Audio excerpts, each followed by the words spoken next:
would have guessed that we would have spent so much time tonight talking about printers and the Airport Express? Truly. This is why I love this show. Truly is the dog days of summer. But this is why I love this show, because every time I'm like, oh, this is going to take no time. It takes 6 hours. And every time, I think this is going to take 14 hours. Then we'll say three things and that'll be that. The iMac has made it back. And it appears to have made it back. So, I mean, I've only been using it for about an hour right now, but it appears to have made it back fine. I managed not to get any more dust in the bag because I cleaned off the bottom vents before I put it in the bag this time. and I decided to avoid carrying the bag by just placing it into a wheeled wagon, which made it much more pleasant to carry and partially removed the need for the bag. But oh well. The iMac is back. It seems to have survived the trip. I am once again incredibly happy that that's the choice I took on like how to compute this summer. Because boy, did I do a lot of programming. And every time I watch those CPU bars and iStat menus max out all 10 cores, I was very, very happy I had this computer. And during the week that I was home and had only my 13-inch with the stupid LG Ultrafine display, that was nice. That was fine. But I was very glad that for the rest of the summer I wasn't using that setup, because having the laptop with that external display and all the stupid bugs and crashes that resulted from it, I'm just so glad I didn't have to deal with those the rest of the summer. Yay. How's your T2 crashing going? So since 10.13.6, I have not had a single T2 crash. And for the laptops, they just came out with another update, presumably to address that. Right? Yeah, and the only one I ever had with the laptop was when the LG Ultrafine was connected. When I was not using, and that only happened I think once or twice during that week. When I was not using it with that stupid LG monitor, there were no problems. Hopefully these will all be sorted out by the time my Mac Pro with the T3 in it comes out. Like, I know I've said it before, I'll probably say it again. The iMac Pro is just so awesome. It's so great, and I'm incredibly happy with it. Does that mean you don't have to buy a Mac Pro when it comes out? Because that would save me a whole lot of booze. Oh, well, I'm going to buy one anyway. I'll find a reason. I can't not buy one. I mean, this entire show is about the Mac Pro. Like, Is it? Yes. Is it really? Have you seen the artwork ever? Did I have any say in that artwork? Or last year's T-shirt? It's the tyranny of the majority, Casey. Yeah. 2 against 1. Sorry. There is no way that this show is not going to be about the Mac Pro. It's just never going to happen. And now you quit your job, so you're stuck with us. Yeah, I know. There's nowhere to run, nowhere to hide. No, it occurred to me it would be funny if I could somehow convince myself to buy a Mac Pro, which every time I open up Final Cut is a pretty good time, pretty good reason or way to convince myself. Anyways, how funny would it be if I was the first of the three of us with a Mac Pro? Which, to be clear, I don't expect that to happen at all. But just walk down this hypothetical road with me. How funny would it be if somehow I ended up with a Mac Pro before you two numbnuts? You become a single car family. You have all this extra money. You won't know what to do with. Yeah. No, I mean, honestly, like, if I know this is sacrilege to one of the hosts of the show, at least, but if the iMac Pro was it, I'd be incredibly happy with that.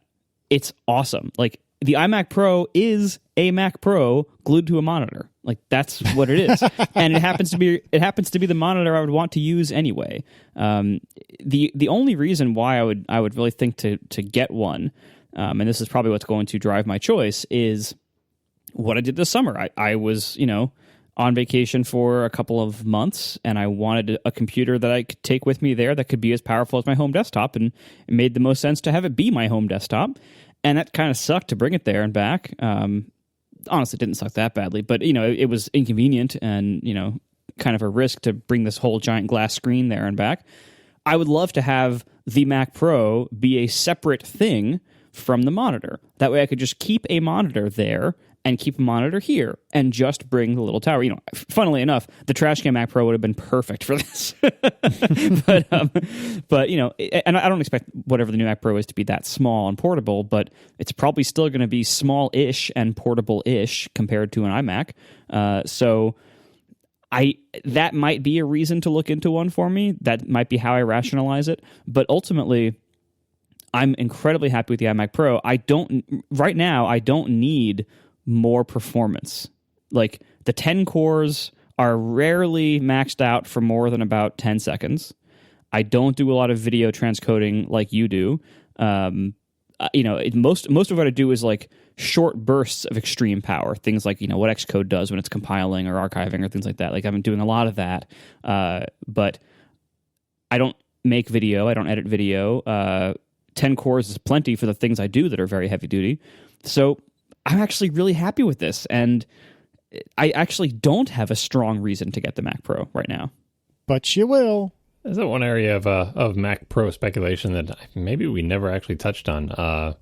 For a long time, the big Pro Tower Macs had handles. Yeah, and the iMac had handles and stuff like that. The trash can, no handles really, but it's so small maybe it doesn't need them. I'm wondering if the handles will come back. Well, you can just put your hand. You put your hand like under that lip on the top and just kind of pick it up like that. I mean, it was so small. I think putting a handle on it would have looked weird. Yeah, I'm assuming that, like you said, that the new one is going to be bigger, and so maybe there'll be a triumphant return of handles.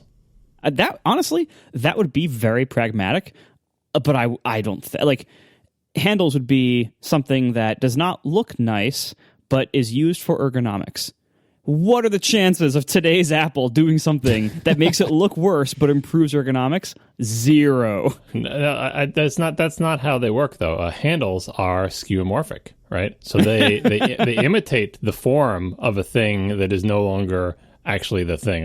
They're not exactly skeuomorphic, but anyway, the Power Mac G5 and the Mac Pro have things that look like handles on them.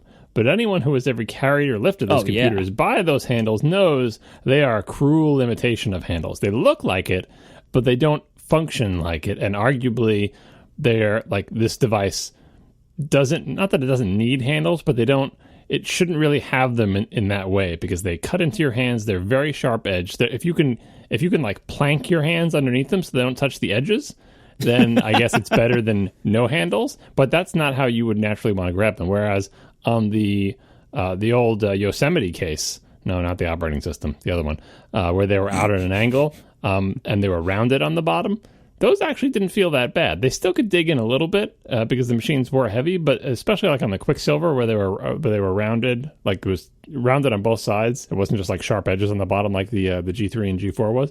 They were relatively comfortable. So at this point, handles are kind of like the kidneys on the grill of a BMW, right?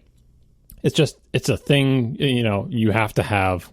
I didn't have to, but it's a branding thing for Tower Mac computers for many, many years it was. And then they got rid of it when they got rid of the Tower computers. Not sure this new one's going to be anything like a Tower, but if it is, it would be really cool if it had handles. So Apple, if you're listening, scratch all your plans and add handles. Wow. Yeah. All right. Can we move on from the Mac Pro? How does this always happen? And I think half the time it's my fault. I believe you brought it up. You're like, what if I got a Mac Pro? Somehow I say those two dirty words. It's like Beetlejuice, right? You say it once, though, with you two, and all of a sudden it's Beetlejuice is one word. No. What did I just... No. I'm saying... Never mind. I don't even know what I just said. Beetle juice. If you were to take a beetle and juice it in a juicer, that's 2 words. Oh, my God. No, it's not even worth it. I'm not even going to get into it. All right, let's start with some follow-up. So here's the thing. Marco, genuinely, I'm not trying to be snarky. I really mean this. Marco is genuinely a tremendous editor and does a tremendous job of... Your introduction it clarifies something for me, Casey, because I know where you're going with this, and I was confused about it the whole week. So please explain to me what happened. 99% of the time, Marco makes very good edits. I probably sound like I'm being sarcastic. I am not. I really and truly mean it. Almost always, Marco makes all three of us sound so much smarter and so much better than really any of the three of us are. But every great once in a while, something hits the cutting room floor and we all have to pay the price. So, Marco, tell us about what happened last week. Yeah, so in last week's Ask ATP, we had a listener ask us about options for extending Wi-Fi throughout their house. And we talked about, like, because they had asked about power line networking, and so we talked about that. We talked about repeaters, we talked about mesh systems, and 1 million people wrote in to tell us about MoCA, which is the technology that allows you to basically, it's kind of like what Powerline networking does, but it does it over coax cable. Because, most houses, especially American houses, most houses are wired for coax. And so, that's also an option you have. And coax has a lot of bandwidth compared to power lines and is usually a little bit better grade cable. So anyway, so these things exist to do the same thing over MoCA. Turns out we knew that. At least Casey knew that, because Casey spent about 5 minutes talking about it during his initial response to that question. That episode was running pretty long. It was kissing that 2-hour mark, and I try to keep it below that, and we had a bunch of good stuff to talk about other than that. So I thought, you know what, this MoCA diversion, let me just cut it, because this obscure technology, probably no one has ever heard of it, and probably it's so obscure no one's ever used it, and no one's going to miss it if we don't mention this option. So I cut it. Which, to be fair, knowing what you knew then, I think is a reasonable conclusion to come to. I don't think it's reasonable. It's not obscure. It was used all the time. Like, who hasn't at least, dabbled in MoCA? Because it was when at least in the U.S., coax cable. Who are your friends? Where do you hang out? I was like in the U.S., coax cable is everywhere in people's houses. Ethernet is not. And powerline networking, as you noted in the last episode, is slow and old. So if you need a very high bandwidth, sturdy wire that goes from one room of your house to another, chances are good that you already have coax there. And lots of cable companies and TV companies and TiVo and all sorts of other things have had options to do MoCA to get faster networking around your house. This is also like pre-Wi-Fi. So I don't think it's all that obscure. I understand your point. But I don't even remember how I found out about it. I think a friend of mine just mentioned, you could get a MoCA bridge and that will turn coax into Ethernet and Ethernet into coax, and you can just treat your coax as though it's Ethernet. And I was like, wait. What? Yeah, man, that's how you get, that's how your set-top boxes pull IP addresses, and that's how they get their program guide, blah, blah, blah. What? I had no idea this was a thing until somebody told me about it. And so, like Marco said, I tried to tell all of you about it, and justifiably, Marco thought nobody would care because... honestly, I didn't think anyone would, but were we wrong? So we are aware of MoCA. We'll put a couple links about it. It is Multimedia over Coax Alliance, and just like Marco said, it's basically just treating it. You can treat your coaxial cable that you would use for, say, cable TV, at least in the United States. You can run network packets over it, and so you can use that, just like Marco said, as a kind of poor person's way to have your house wired for Ethernet without actually wiring your house for Ethernet. Fun. I was going to ask you too if you could say what MoCA stood for, because you can date it by the fact that the M stands for multimedia, and then you could further criticize it by the fact that the CA isn't like coaxial or anything. The C is for coax, and the A is for alliance. Mm-hmm. Who's in the alliance? I don't even know, to be honest. I'll put everybody. Everybody's in the alliance. Aren't you? Except for the Horde. Aren't you, Marco? Aren't you in the alliance? If I were in the alliance, I probably wouldn't have been allowed to cut that segment from the show. John clearly is in the alliance. The alliance currently has 45 members, including pay TV operators, OEMs, CE manufacturers, and IC vendors. The board of directors includes... and John Syracuse. The board of directors consists of Aris, Broadcom, Comcast, Cox, DirecTV, EchoStar, Intel, MaxLinear, and Verizon. As soon as I had my own house, I ran Cat 6 everywhere, right? But I didn't always have my own house. So wait a second. MoCA was an option. You've run Cat 6 throughout the house, but I've run it where I need to run it, not throughout the house, because that would be quite a task given the age of my house. But it goes where, my television is hooked up to a wire, my computer is hooked up to a wire, my Synology is hooked up to a wire. Wi-Fi is just for the lesser devices. My iMac, my wife's iMac 5K is hooked up to Ethernet, and I have the Wi-Fi turned off on it, so it won't even try to use that. Yeah, fair enough. So anyway, so we are aware of MoCA, and now, despite Marco's best efforts, now you are too. You're welcome. He's going to cut that segment. Don't worry about it. Yeah, right. That's running kind of long. I probably should. Oh, God, stop. All right, quickly. All right, Nick Donnelly said stuff, and let's get into the topics. Nick Donnelly said, hey, you guys need to check out the fairly new Hades Canyon NUCs from Intel, which apparently has the model designation, which is so memorable, 8 lowercase I, 7 uppercase H, uppercase V, uppercase K. Nick writes, I bought one at launch, and it's amazing. And there's a YouTube video that Nick provided. It's half the size of the current Mac Mini, with power midway between an iMac and an iMac Pro. What? Tell me more about this, please. Yeah, so last episode, when we were talking about Mac Minis and the topic of NUCs came up, I hadn't really followed the NUC market, but apparently there are some really fast ones recently, and they actually do go pretty high end in like roughly the $1,000 price range. So yeah, they are kind of right there with what the Mac Mini is trying to be or should be. Yep, turns out, because I was saying something like it was kind of like netbook hardware kind of stuff, like, just super cheap, low-end, low-power stuff, or like the 5-watt family of chips. And nope, turns out they make really good high-end ones too. And so that's pretty cool. And also, I did want to point out also, so these are super small, but while still having, this kind of power. And, the topic came up last week during the Mac Mini discussion of like, should they make it smaller? And I was kind of leaning towards no, because I don't think it needs to be that much smaller. It could be a little smaller, but I don't think it needs to be dramatically smaller. And if they made it dramatically smaller, they'd probably do that by cutting off a whole bunch of ports, and that's something I really don't want them to do, because that would greatly reduce its usefulness as a kind of like patch over edge cases machine. But one thing that I don't think I brought up, but I regretted afterwards, is I think they should finally make it SSD only. And this might be what that weird rumor was referring to with a Pro-focused configuration only. Pro could just mean it has a T2 and SSD only.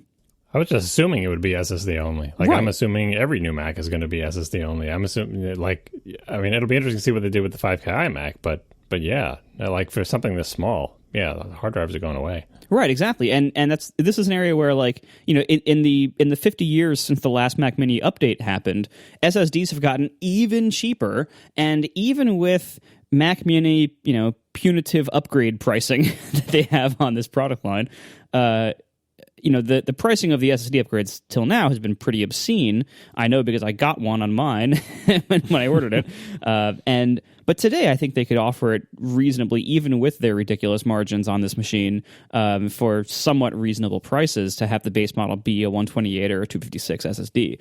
And if they did that, if you look at what they did with the iMac, with the iMac Pro, rather, by changing out what was a hard drive-based enclosure and making it SSD only, it gave them massively more room inside for this huge cooling apparatus that with the iMac Pro that can cool a much higher thermal load and be quieter. So obviously taking out that spinning disk out of the enclosure made a pretty big difference. So on a smaller scale, in a few different ways, but on a smaller scale, the Mac Mini could do that. Taking out the hard drive, if you look at a teardown one of these things, that actually opens up quite a lot of real estate, and they could, it doesn't really need to be that much quieter. It's already pretty quiet even under load. So I think thermally they could easily fit the quad-core 28-watt chips from the new MacBook Pro, the new 13-inch MacBook Pro. You could easily fit those in there and have really quiet cooling and probably still have room to make it smaller. Now, what I don't expect is what this Intel NUC did by it made itself smaller by making it not a square. It's a rectangle, so kind of like lopped off like the front of the square basically, and that's for a lot of practical design reasons. One of which is that it has all the ports, that needs room for. Although also keep in mind this NUC cheats because it uses an external power supply. This is a wonderful cheat, kind of like the original Xbox, or the Xbox 360. That's right, but it had that massive brick behind it. That was like a third the size of the Xbox as this external brick.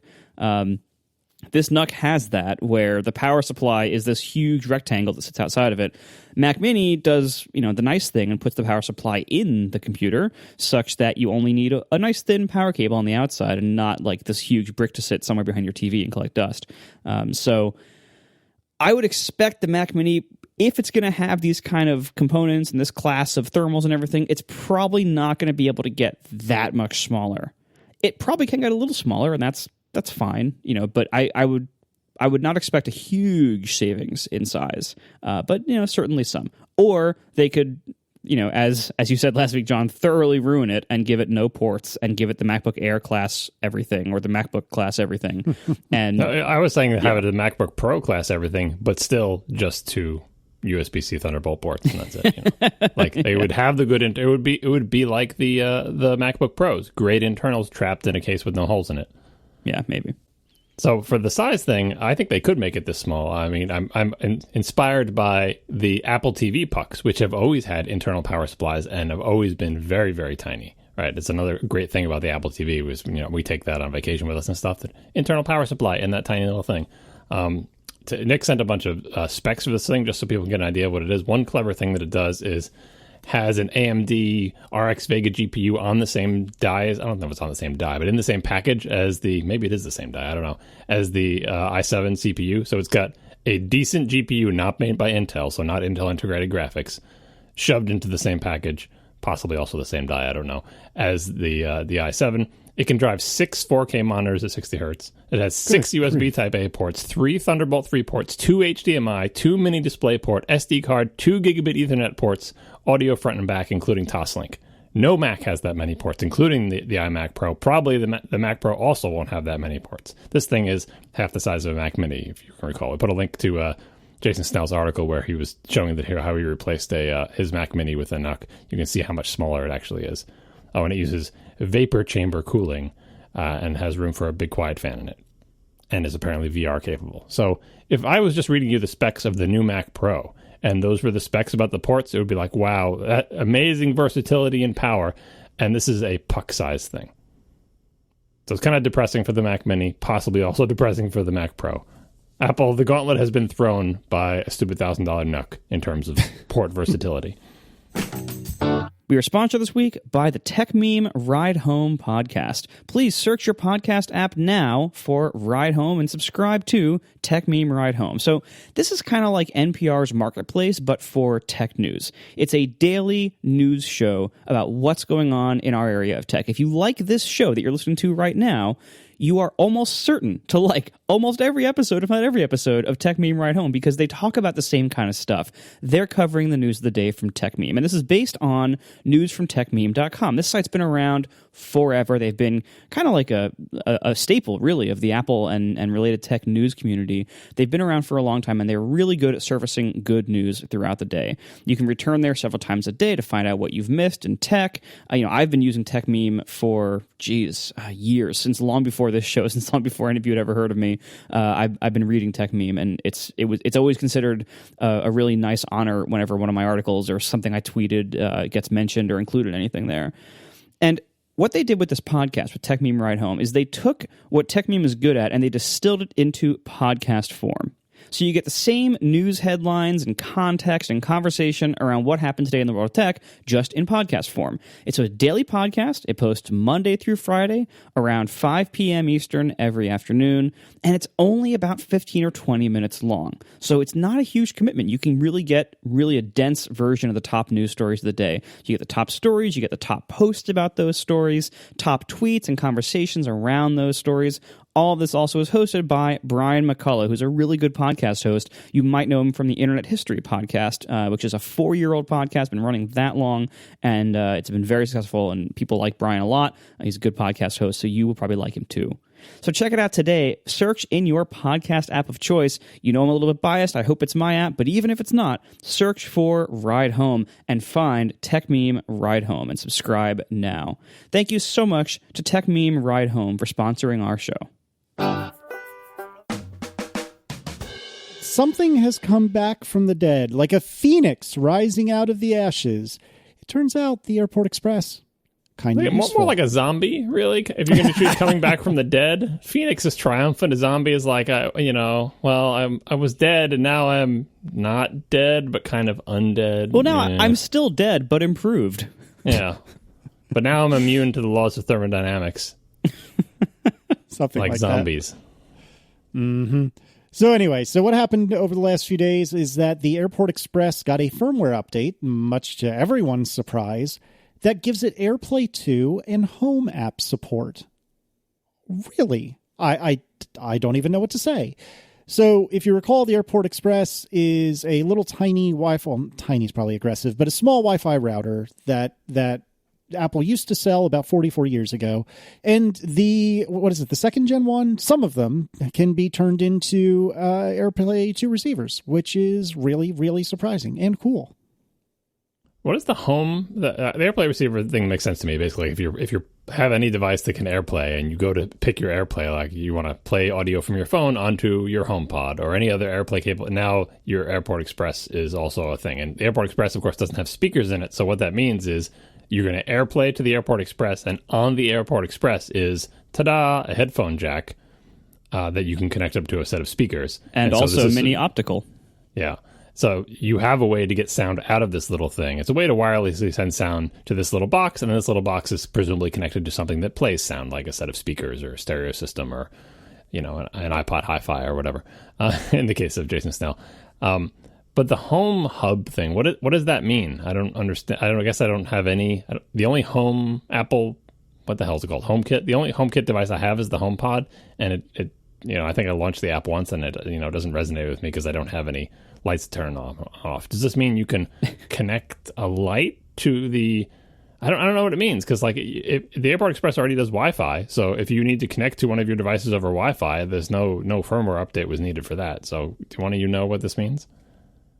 Apparently you can assign it a room, but other than that, no, I have no idea. And I have precisely 0 HomeKit devices in my house. So shrug. But what Snell did with it was kind of ridiculous, because the iPod Hi-Fi is 44 years old now? I think connecting this to an iPod Hi-Fi to make an AirPlay 2 iPod Hi-Fi is just about the most perfect thing you could possibly do with this new ability. Made me laugh, for sure. This is so nice, because as somebody who likes to dabble in a bunch of audio weirdness and stuff, it's nice that we have these wonderful little integrated speakers now. We have things like the Echo and the HomePod and whatever Google's air freshener is called.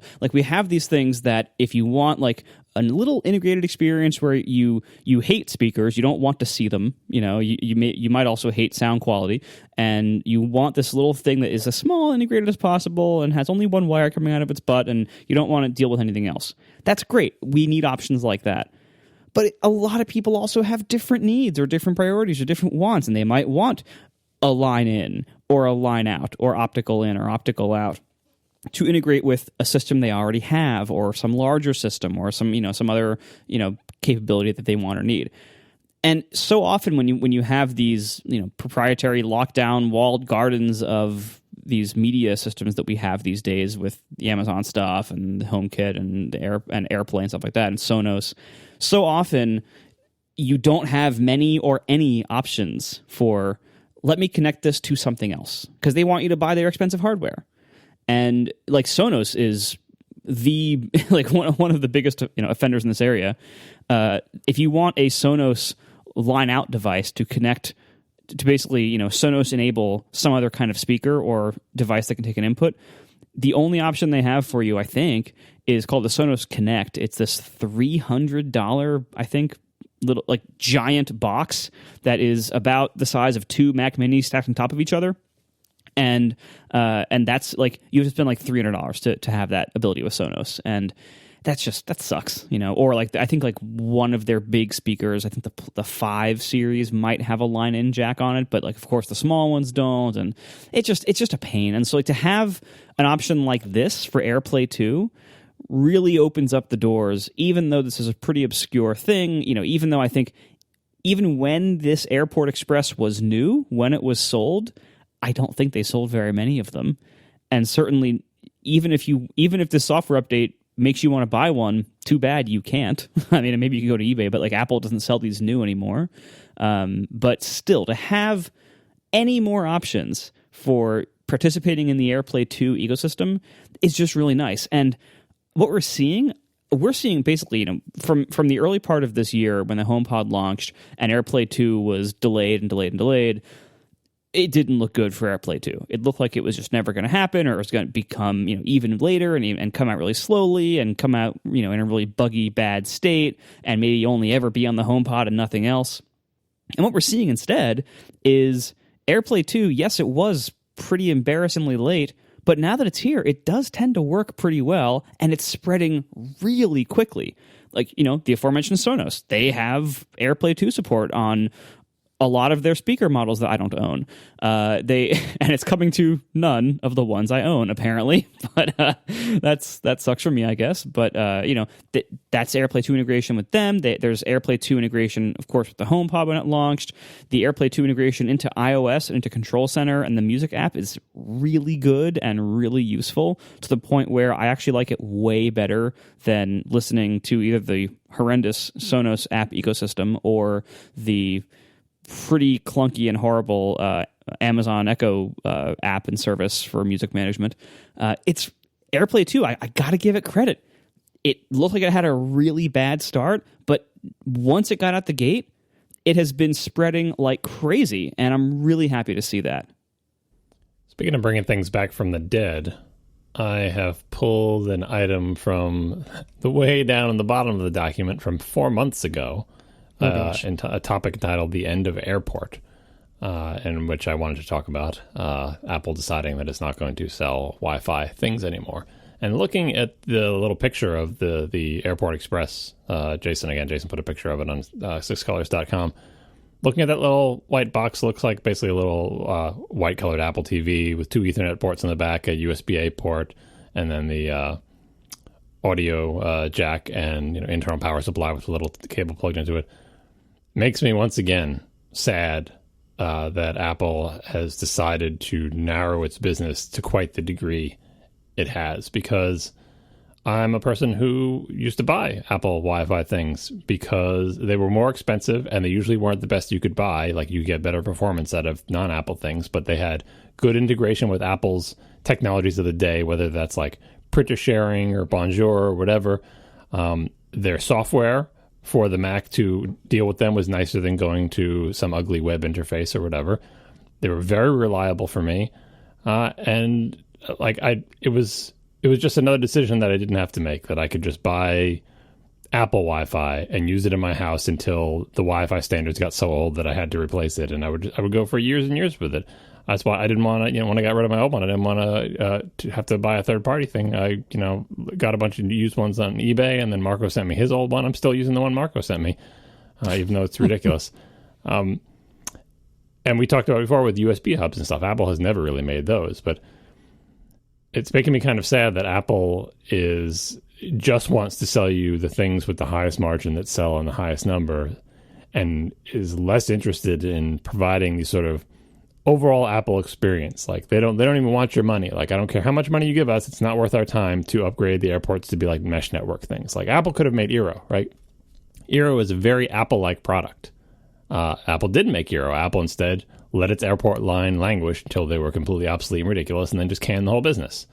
But this little box, like Marco was saying, a little thing like this, there's plenty of third-party things you could buy that do this, but are they flaky? Do they work with all your Mac stuff? Do they have Airport 2 support? Like, it was nice when Apple made these type of things. They probably weren't big profit centers, but it's not, like, from a customer perspective, it's nice to be able to go into an Apple store and say, here's the situation, I want to do X, Y, and Z, and for them to say, we have some products we can sell you. We know they'll work with your Macs. They'll be supported apparently forever, even after we stop selling them. They'll get new features.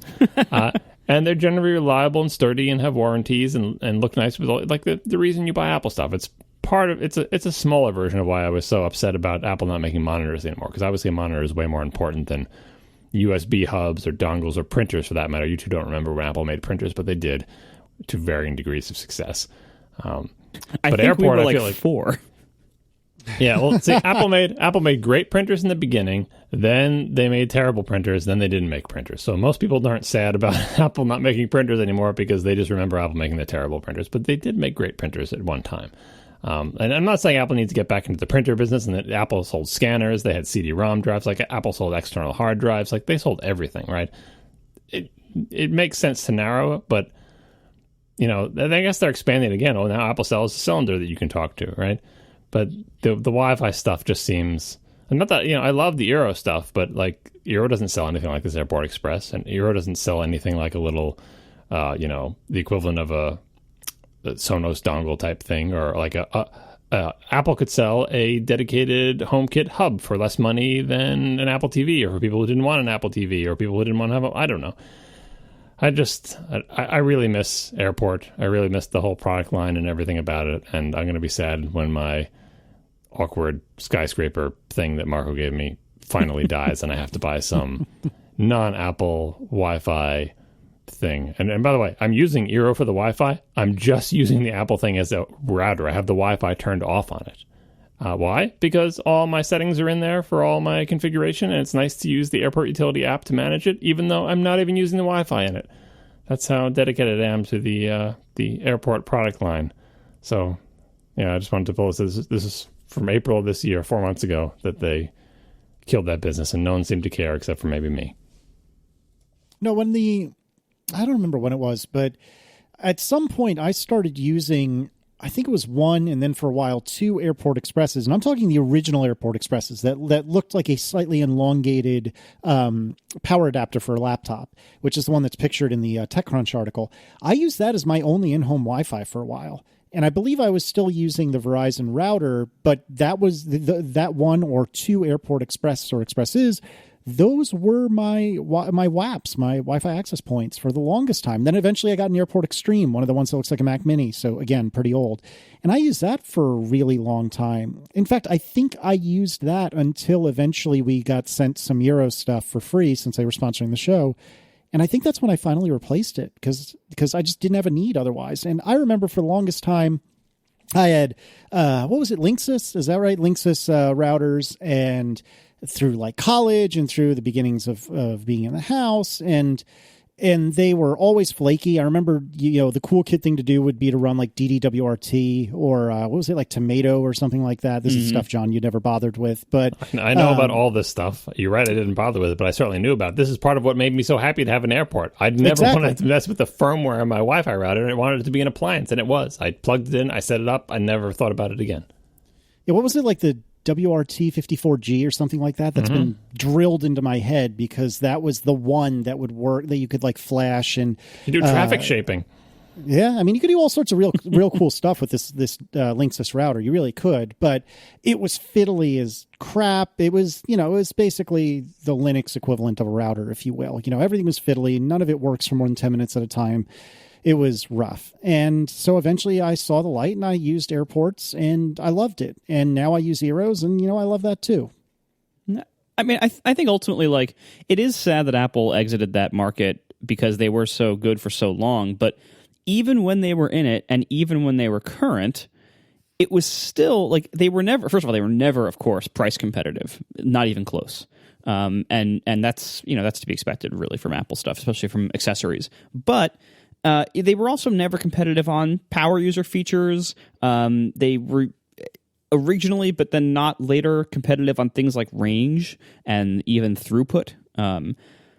I think what happened was, when Wi-Fi was less mature and earlier, very similar actually to printers, when it was like a new market that was not very mature, Apple's version could be better than everyone else's. And then over time, the amount of effort that Apple was willing to put into it and the types of products Apple was willing to make and sell were less and less competitive because the market matured, things got more sophisticated, they started moving faster, and other people started making really good ones too. And Apple just, it wasn't in Apple's DNA to keep up aggressively with that and to really and to make the kind of products that would appeal to power users and keep the price race to the bottom going, and get updated very frequently with all these new standards and more antennas and things like that. And then now, I think the Wi-Fi market now has taken a direction with mesh systems like Eero that Apple could have competed in if they wanted to. Like there was the entire span from a few years after it started until about last year, Apple didn't really have much to do. If they wanted to put a lot of effort into this market and get back into it again, they could do what Eero is doing. But first of all, there's a lot less need for it because even though Eero is a sponsor, here's a disclosure, systems like Eero are really good and really solid and really easy to use and have nice design. So like there's a lot less need for Apple to do it because like if you think like how would Apple do this? basically look at Eero. That's how they would do it. Like in an ideal case, like it's already being done though by somebody else now, and so we don't really need Apple to do it. But also, that would require a type of investment into an accessory category that I just can't see today's Apple getting into and caring about and prioritizing that strongly. Well, I mean, like I said, they've narrowed the line, and a lot of the narrowing makes sense, but I think they've gone a little bit too far. And the HomePod and the monitor are evidence of that, of the re-expansion. HomePod is a new thing that they've never made before. Like, now we're going to make a new kind of device. Why would Apple make a thing like that? Well, because we can, and we have technologies that would work with it, and we can integrate it with our stuff. And the monitor, take it away, and eventually, why would we make a monitor? That's a mature market, to your point about being commoditized and everything. We have no particular innovation. We don't make the panels. Like, that's the thing, though. The monitor is different because, as we saw with the LG, this market can't be trusted to make something great. Like in Wi-Fi, we have Wi-Fi now has great options. Yeah, we have Eero. But that's like, if pretend Eero didn't exist, we wouldn't have that many great options. Like Eero is the shining light in the mesh network world. Recommending things on Twitter, everyone's complaining about all the other alternatives that apparently have good performance and test well, but are not reliable. And if Eero goes away, or if Eero suddenly makes a bad product, like that's what we're relying on Apple to do. It's like the USB hubs. If there was, or the power adapters, Anchor is our savior there. It's like, you probably name like one good, slightly more expensive brand. But I don't, that's the risk of allowing third parties to do it. Now, if Apple had to pick one thing that is synergistic with its other stuff that it's doing, it should have been mesh home networks, because they're doing HomeKit. They've got HomeKit, they've got the HomePod. Every one of their devices uses Wi-Fi. That is the one thing that works with the rest of their products. It's not CD-ROM drives or printers or scanners or external hard drives or all the other things that they used to make. Those you should definitely leave behind. But even though a lot of those markets are commoditized, or iPhone cases for that matter, talk about a commoditized market, if you make products like that, if they work well with the rest of your stuff, you can still charge a reasonable fee just because they're color coordinated and support AirPlay 2 before anyone else, and are, if I had to make an argument for one line that they shouldn't have canceled, and they should have either bought Eero or been Eero. Which would have been bad for Eero, because then Eero couldn't be Eero. But I feel like Apple could have done Eero, in its best days. Apple could have done Eero the same way that Eero did, only they'd have an Apple logo on them, and they'd probably be $100 more expensive. But we all would have bought them and loved them. Instead, they just sat this one out. So I don't know if I'm not saying they're going to come back into this market, because they probably don't see a need for it, but I think, like, if Eero went away, if I didn't have Eero to recommend to my sister, as I discussed on yesterday's show, I don't know what I would have done, because I don't think I would have recommended a Netgear Orbi or some other mesh system, because they're just not quite as nice as the Eero. I don't think she could have set them up herself, right? So, and I wouldn't have felt as good recommending something like that. So, I'm sad about Airport, and also it was a good product name. And they made Phil Schiller jump off a thing onto an air mattress or whatever. It's a lot to recommend Airport. I think also maybe another problem of this market is it's kind of like the TiVo problem of, like, every ISP now makes it really, like, you have to really try to not use their Wi-Fi router. Like, they really push them hard because they learned, we can charge another additional monthly fee if we rent you this terrible Wi-Fi router of ours, and then we can control everything and everything else. So, like, now, like, it's really hard to get an ISP in the US at least to install something in your house that ends in an Ethernet port that you can plug your own router into. Yeah, well, it's like you said, though, this is a time where I think we're still in that time where there is a burst of innovation during which Apple could charge a premium and have fancy products. Eventually, all of the cable companies and ISPs are going to have mesh network stuff. Now, I bet some of them already do, but most of them don't. Most of them, you get one Wi-Fi thing, it makes one network, it doesn't reach into your far bedroom, and then you try to find some sort of extender thing, and it never quite works right? Or you get something like Eero and turn off your thing. Like, eventually, mesh network Wi-Fi will be everywhere. It'll come, and with all of your ISP stuff, and that time of potential innovation and being able to charge a lot will be over, and the only people still buying Eero will be the people who appreciate probably the better speeds and certainly the better interface to it, right? But we're not there yet. So this was the time for Apple to strike, and they just 100% missed it. And if they wanted to shortcut it, they could have just bought Eero, as the quote that Panzer just retweeted earlier today says. Apple buys small companies from all the time. I got to find it. What is that quote? From time to time. Yeah, from time to time. We usually don't talk about why. But by the way, here are some Beats headphones and some Eeros rebranded and put into different white cases with Apple logos on them. I guess, yeah, Eero is way better than Beats. I'd much rather they bought them. Well, no, That's right. They bought Beats for Johnny Iovine. That's going well, right? They got Jimmy Iovine, sorry. The whatever music thing stuff. I'm reminded occasionally that I now subscribe to Apple Music because I have a HomePod. I listened to some playlists today, try to let it recommend stuff to me. By the way, I use the HomePod a lot because I brought the HomePods to the beach because I figured I'd be doing AirPlay 2 this summer. Spoiler, I didn't, but it turns out I had a lot of other stuff to do and I didn't get to that.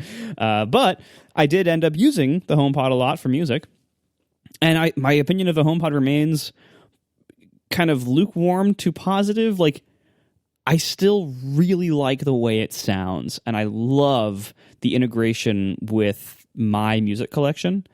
That's occasionally it's a downside because, like, if I ask it to play, for instance, if I say play Foo Fighters, I think by default it kept playing only the Foo Fighters albums I have, and there's some I don't have, like some of the newest ones, and it like would never play those. I think by default it thought I was asking for my collection. But regardless, in general, like the integration of it with both my music collection and, I mean, the killer app, as I mentioned earlier, it's so nice to have the AirPlay 2 like music controls on, like, in Control Center and be able to hand that to the music app.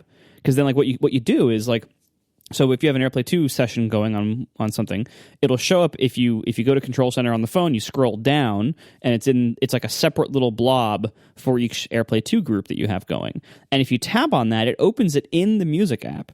And then your phone has full control over it. So you can make it play something else, you can skip the track, you can adjust the volume with your phone's volume buttons in your pocket.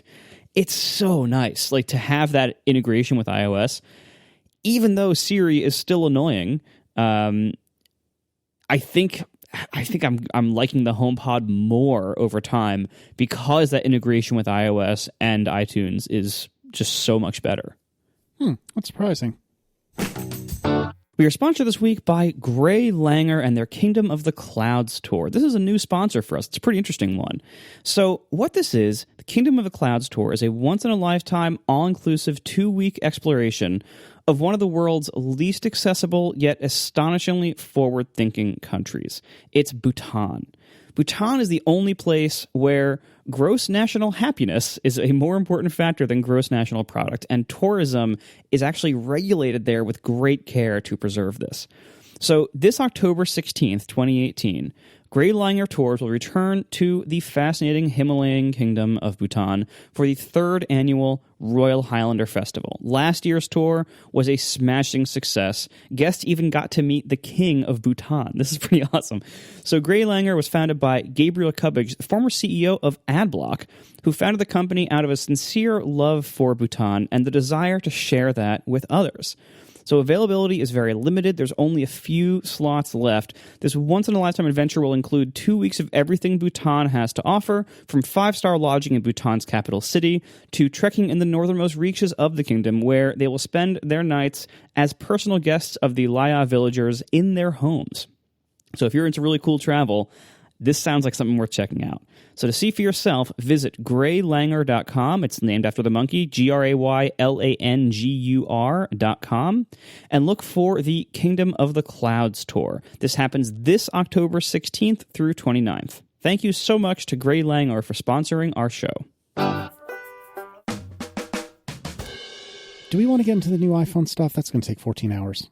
Is it? Well, we don't know anything. Like, okay, I do want to get into it. I put this in there a while ago, and I want to get into it at the broadest possible level because we haven't talked about it at all. So the context of this is a MKBHD video where he got like physical mock-ups of what the iPhones are supposed to look like from like parts leaks. I'm assuming the reason I'm interested in this is because parts leaks happen all the time, and they end up being really, really accurate. So these aren't actual iPhones. I don't think they're actual iPhone cases. They're like mock-ups, but they're probably sized down to the micrometer. Sorry, they're probably perfect. Like, I 100% assume that when the iPhones come out, they will look exactly like these things, plus or minus surface finishes, right? That's why I'm interested in this video. I'm not interested in someone's idea of what an iPhone might look like, but I'm just assuming these are all, stolen designs. And all of the stories I've read about the phone say that this is what they're going to come out with. 3 phones, a really big one the size of the 10, and then one in between that's cheaper and not OLED. And that's all I want to talk about. The idea of there being 3 phones, the idea of them being these sizes and these prices, and what that means for the iPhone, and whether we think it's a good way to go. So because this past year was weird, where they had the 10, but it was super expensive, and it didn't have the home button and had the Face ID, but then they also hedged their bets with the 8, which was much more traditional and safe, but they had the same internals. So that was a weird year. And so we were wondering, like, what are they going to do next year? Are they going to still have an 8 type thing around? Are they going to all look like the iPhone 10? If they do all look like the 10, how do they have a cheap phone? What are they going to replace the plus size with? What are they going to replace the SE with? Like, we don't know all the details, but I think I'm pretty confident that this 3 phones in these sizes thing is going to happen. And I'm not sure how I feel about it. I wanted to hear what you guys thought about the prospect of a 3 iPhone 10 future, one of them not being OLED. I watched this video 2 or 3 times. So the video in question is MKBHD. And like you said, he got mock-ups that, man, to my eyes, they look like they're real. I mean, they're not. I'm not saying they're real, but gosh, do they look real. And it's hard for me to tell on this video, not because the video is bad or anything. It's just hard to tell on a video exactly how big these are in real life, if that makes sense. Like, I see them in his hands, but he mentions that he has very big hands, and it's just hard for me to visualize, and maybe that's just a Casey problem. But oh god, he uses Pocket Casts?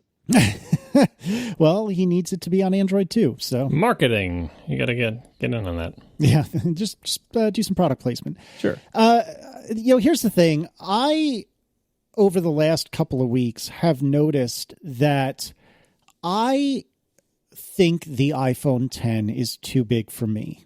Now, given the options that Apple currently sells, the iPhone 10 is still the phone for me. But in a perfect world, from simply a physical standpoint, I still think the iPhone 10 is a little bigger than I want. I find reaching across the screen is really difficult, frustratingly so. And I am not willing to give up enough real estate to go down to like the SE size. Like, that's just, I'll take the discomfort over the lack of real estate. But the 10 just feels too big to me. That being said, I will continue to buy 10s because I think it's the best overall compromise for me. Yeah, it's a little bit too big, but I love the OLED screen. I don't know if I say I love Face ID, but I generally quite like Face ID, and I do think it has gotten a bit better in iOS 12. Presumably, it will be better still with new hardware this fall. So I'm not as bothered by Face ID as a lot of people. Well, maybe not a lot, but many people seem to be. I can't fathom wanting to go any bigger than the 10. Now, this is in contrast to all of the former Plus Club members like Mike Hurley, like Stephen Hackett, like Federico Fetici, and others that all swear by the big phones. And that, if that's fine for them, that's fine for them. But I can't imagine wanting a plus size version of the iPhone 10. So, but in and of itself, that makes sense, right? Because you have a bigger phone and you have a regular phone, and that's what we've had for the last several years since the iPhone 6. What really kind of confuses me is this in-between model that apparently is bigger than the iPhone 10, but has an LCD screen and has a single camera lens. What is going on with that? And it's smaller than the Plus. And it's, yes, sorry, you're correct. It's in between the iPhone 10 and the iPhone 10 Plus. Obviously, we're using incorrect names. None of us know what names will be. We don't know what they're going to be called. So don't take this as any implication that we think this is what they'll be called. But for the purposes of description, they'll be, according to this video, there'll be the iPhone 10, there'll be the cheap iPhone 10, but bigger than the iPhone 10, and then the biggest still, the iPhone 10 Plus. And that middle one just seems so peculiar to me. Not necessarily wrong, mind you. It just seems odd. So I don't know what to make of it. So think about this. Think about, what the iPhone 10 is kind of between the former 6 and 6 Plus sizes, are still sold. Yeah. It's kind of an in-between size there.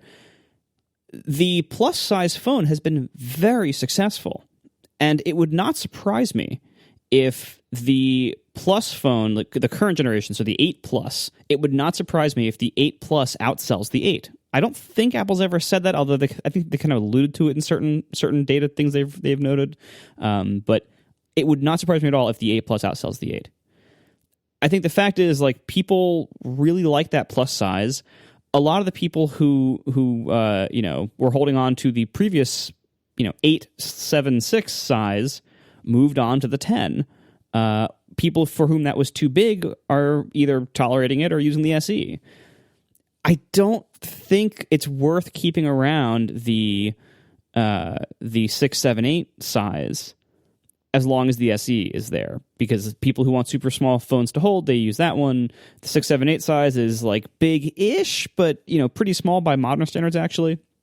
And now a lot of people have upgraded to the 10, which is bigger still. And a lot of people want the biggest phone size they can get, which was the Plus before. And now it's sort of the 10 in one dimension, but not the other. And, when we have like whatever they end up calling like the 10 Plus and this 6.1 inch supposedly cheaper one, those are going to be the big phones to have. Those are going to be the mass market phones. I think, we're coming at this from like the old perspective of the smallest / mid-size phone they sell is the default size that sells the most, but I don't think that's true anymore. And I think if they're only going to have one model that's kind of legacy in certain ways and trying to target a lower cost market, I think it does make sense to have it be closer to the plus size. And if I haven't looked at all these like mock-ups and everything, but I would imagine the 6.1 is probably very close to the size of the plus size phone before. It probably just has, it's a larger screen because it has the, edge to edge design, but it's probably very similar in size to the 6 Plus. And so I don't think that's a bad thing for them to target, because that has proven to be incredibly popular. So if you look at it from that, it's like the 10, or, whatever the new version of the 10 is, the base size of the 10 as we know it now, that is the new 678 size. That's the new like mid-size phone for a lot of people who don't want the biggest phone in the world but still want a nice new phone. The SE, I think, is going away. I frankly don't see the SE continuing. And I think if they were going to update it, they would have. I don't see that continuing. And I think Steve TS or somebody uncovered something about there being like an SE with iPhone 7 internals. That sounds totally wrong to me, because the SE already has iPhone 6S internals. So to bring it forward only one phone generation after, 3 years? That doesn't sound right to me. And I certainly hope they don't do that. And honestly, I know SE people, this is going to drive you nuts. I apologize. But as a developer, trying to make interfaces that work on phones that span this wide range, I can't wait for the SE phone size to be discontinued. Because making interfaces work on that screen is horrible. Because to make the same thing work on, a 6 Plus size screen, or whatever this new iPhone 10 Plus that's like 10 inches wide is going to be, making that scale of that and also run on the tiny little iPhone SE screen, God, it's a pain in the butt. I can't wait to drop support for that screen size, however long that takes. But anyway, I think this lineup makes sense when you think about, again, just like last week's episode, the smallest model doesn't have to be the cheapest, and the smallest model doesn't have to be the mass market one. And if you look at also the rest of the market, look at if you're trying to get like a decent phone from anybody, look at what your options are. If you're not looking at iPhones, your options are a bunch of Android phones that are all about this size. You're not looking at things that are the size of the iPhone SE as your competition. You look at a bunch of Android phones that are all pretty cheap and have, roughly 6-inch, 5-inch, whatever they are, screens. And then you look at the iPhone, and it's like, oh, what do you have for $400? Oh, you have this tiny little thing that looks positively ancient. And even though it looks good, it looks ancient. And that's not very competitive, when somebody's looking at Android versus iPhones. And so it does make total sense for the, basic model iPhone to look a lot more like the basic model Android phones, to be more competitive with them. And you need to be bigger than 4 inches to do that. So as someone who's still using a 7 now, I kind of feel where Casey's coming from, and that I haven't used a 10, but my wife has 10, so I have encounters with it, and I kind of wish they had, because the 10 is not that much bigger than the 7. Like if you put them one on top of each other, you see like it's like mostly taller and it's just a tiny bit wider. But you look at it like, oh, it's basically the same size, but it just feels a little like it crosses some threshold for me with my size hands. Your mileage may vary, right? And when I look at my 7, I think if they just made an edge-to-edge screen 7, right, that would be a lot more pixels and it would be almost as much as a 10. But anyway, that's you're never going to get a phone that's like exactly the right size for, they don't make a phone in gradations of 1 millimeter until you pick the exact size you want. The phone maker has to pick a couple of sizes, small, medium, large, tiny, small, medium, large, or whatever. So I think the 10 is a reasonable compromise. For the big giant phone, I do not think that will be the best selling one out of these 3 models because it's going to cost $1,300. Yeah, true. Right? It's just going to be too expensive. I think the reason that the 8 Plus might have been best selling is because that was the only big phone option, right? It was the only big phone option, and because it was the step down line, because it didn't have the OLED and everything, it was relatively cheaper. So it makes sense for the 8 Plus to be the best seller, but I do not think this behemoth is going to be the best seller. It'll just be too damn expensive. The one I find most intriguing, though, because those all make sense to me. The X is being the new replacement for the X. The 10 being the new replacement for the 7. You made that mistake? Yeah. Yeah, you read it all the time. And then like the big giant phone replacing the Plus, like those models make perfect sense. Like they're not going to make the 10 slightly smaller to satisfy my desire to keep the 7 size, right? And of course they're going to replace the Plus with an edge to edge, and that's all good. It's the middle one that's weird to me, and I don't know how it's going to work out, right?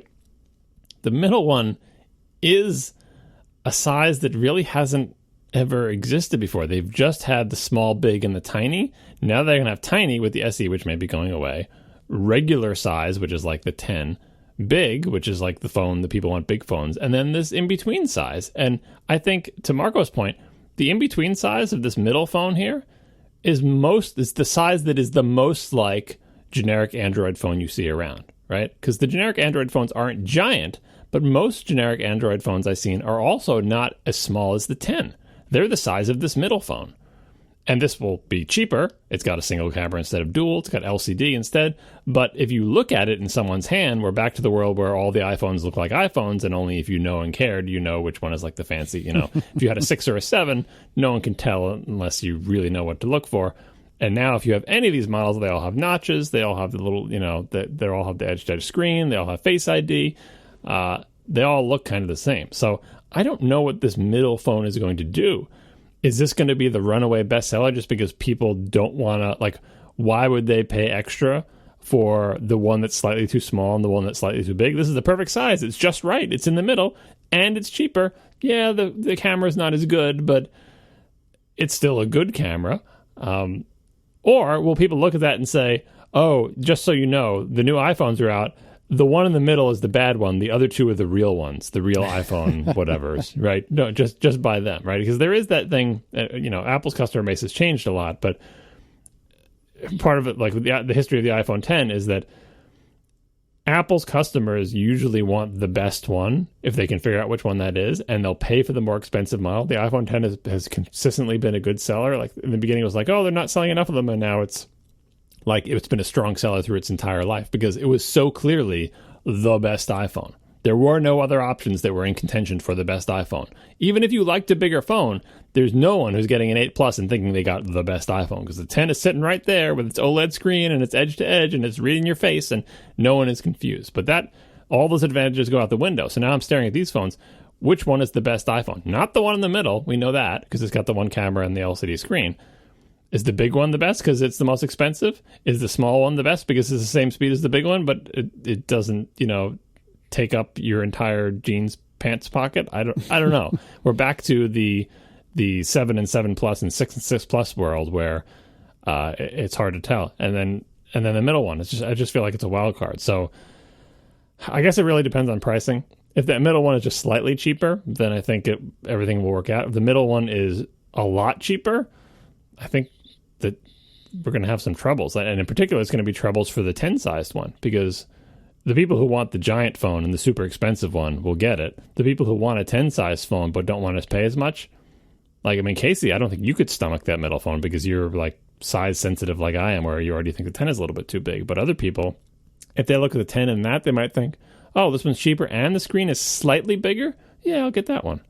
So, I'm sure Apple knows what they're doing, and I'm sure they'll price these things right or name them right or market them in the right way.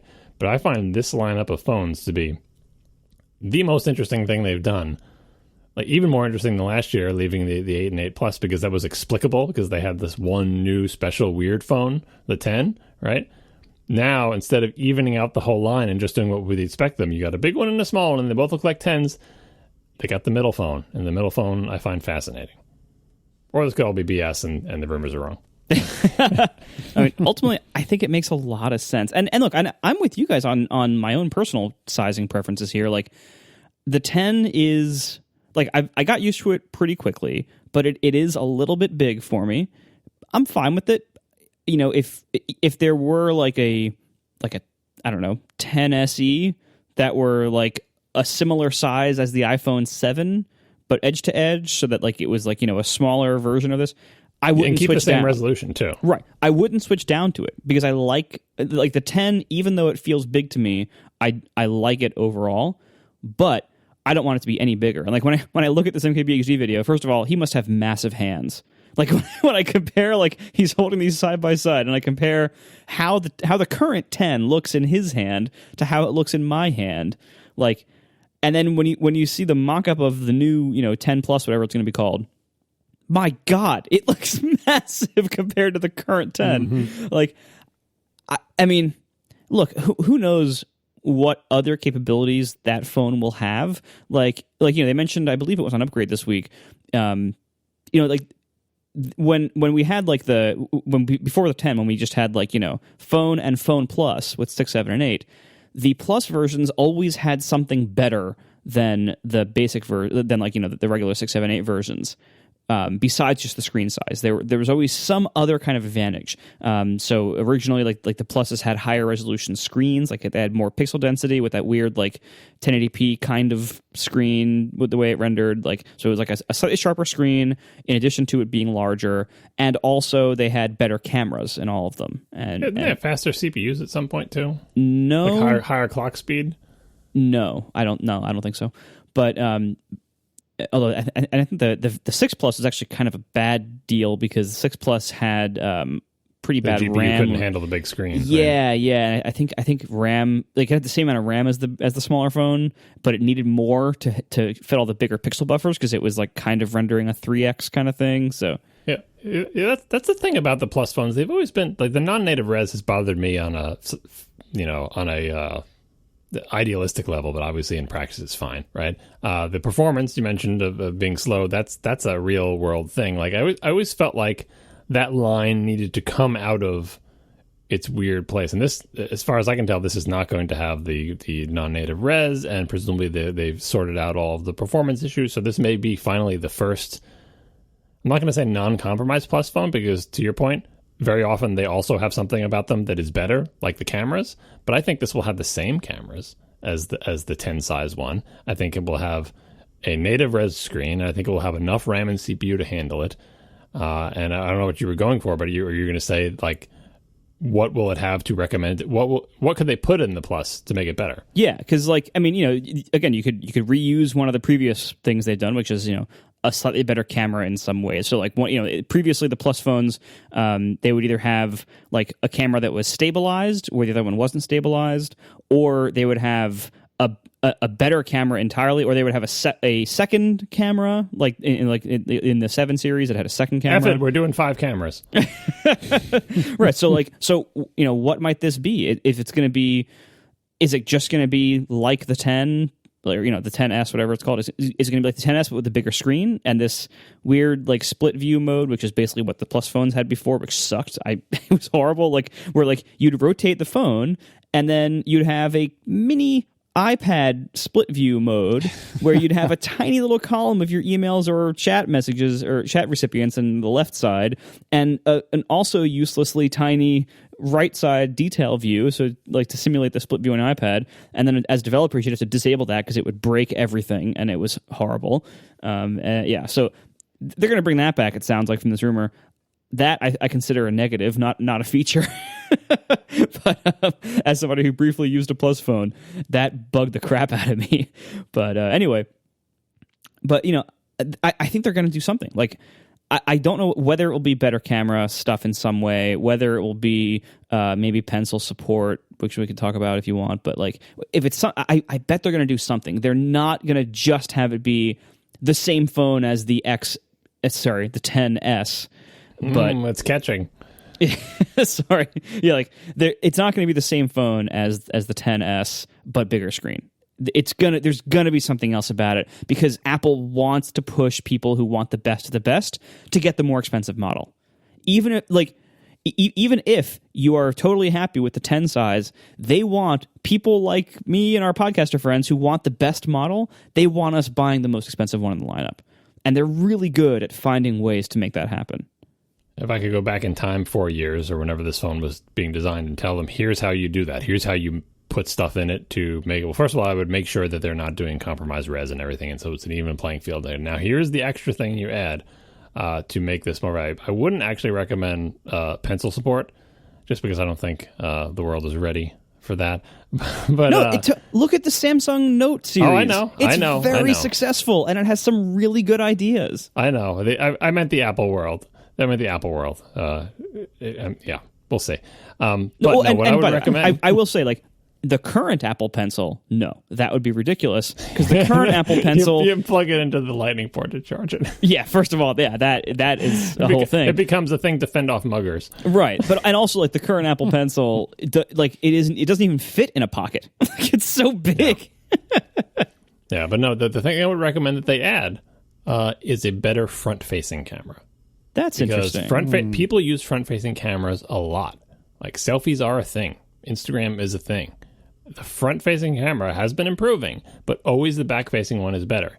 If you want to use the extra space you have in a Plus phone to some effect that people will place value on, people value the quality of the front-facing camera. So I would say make that a better camera than in the 10 size, and that will be unambiguously superior. Obviously, they could also make the back camera better because, again, they have more room. I'm not sure how they could do that now that everything is all stabilized. Maybe they would, you could add a third camera, but it seems like that's not what they're doing. So I guess it just comes down to adding better optics or a larger sensor, whatever. But the front-facing camera is a good place to differentiate for the largest phone. And beyond that, if you have room to make the clock speed higher or add more RAM or something like that, you can always do that stuff. But honestly, I don't think that is more of a selling point for tech nerds and less of a selling point for regular people who will be able to appreciate the extra quality of the better front-facing camera that makes their selfies look that much better. You really rocked my world in saying that that's the size of your average Android phone, because I think you're right. I'm talking about the middle one. Yeah. I think that is about right, and that suddenly makes this make a lot more sense to me. Right, because think about like that's the size of both the 6, 7, 8 Plus, which has been very successful, and also the size of a lot of Android phones.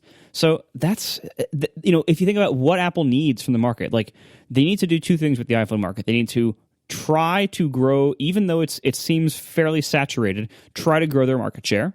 So they're going to attack Android phones, and they need to push the ASP, the average selling price, higher. So for their high-end buyers, which is a lot of their buyers, they're releasing these more expensive phones that go even higher end, even higher priced. And for the Android people, they're releasing this other one that's going to attack that market. Like, it makes total sense from a business perspective. Like, this is literally this is the most important part of Apple's business, and it has it has been hard to grow it in recent years as the market has matured and slowed down and saturated and everything.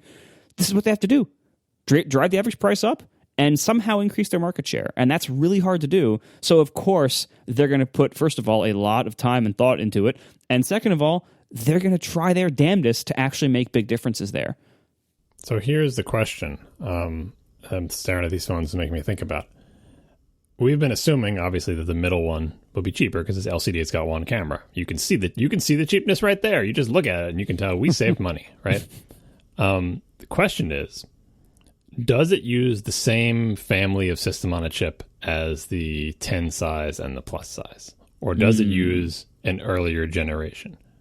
That's a good question, because with the current generation of 10, it is the same internals in almost every way between the 10, the 8, and the 8 Plus. Mm-hmm. And even though there is a large price difference between them. So it wouldn't be, it would be not surprising at all. And in fact, I'd say probably the most likely option that all of them would have the same internals.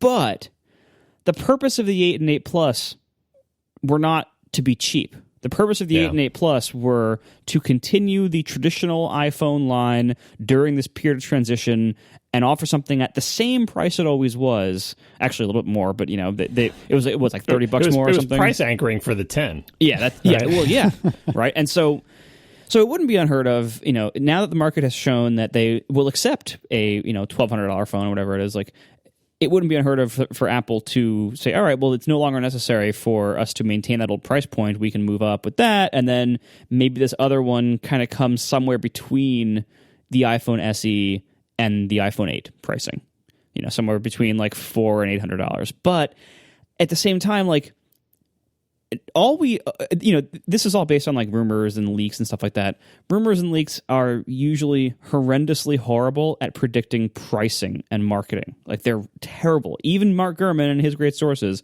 are terrible at predicting marketing and pricing. So it wouldn't surprise me at all if this is kind of like the iPhone 5C situation, where like, the rumors, and it might even have more parallels with the colors, but like the rumors of the 5C before it launched were that Apple was going to make a really inexpensive phone to compete better in Brazil and India and China.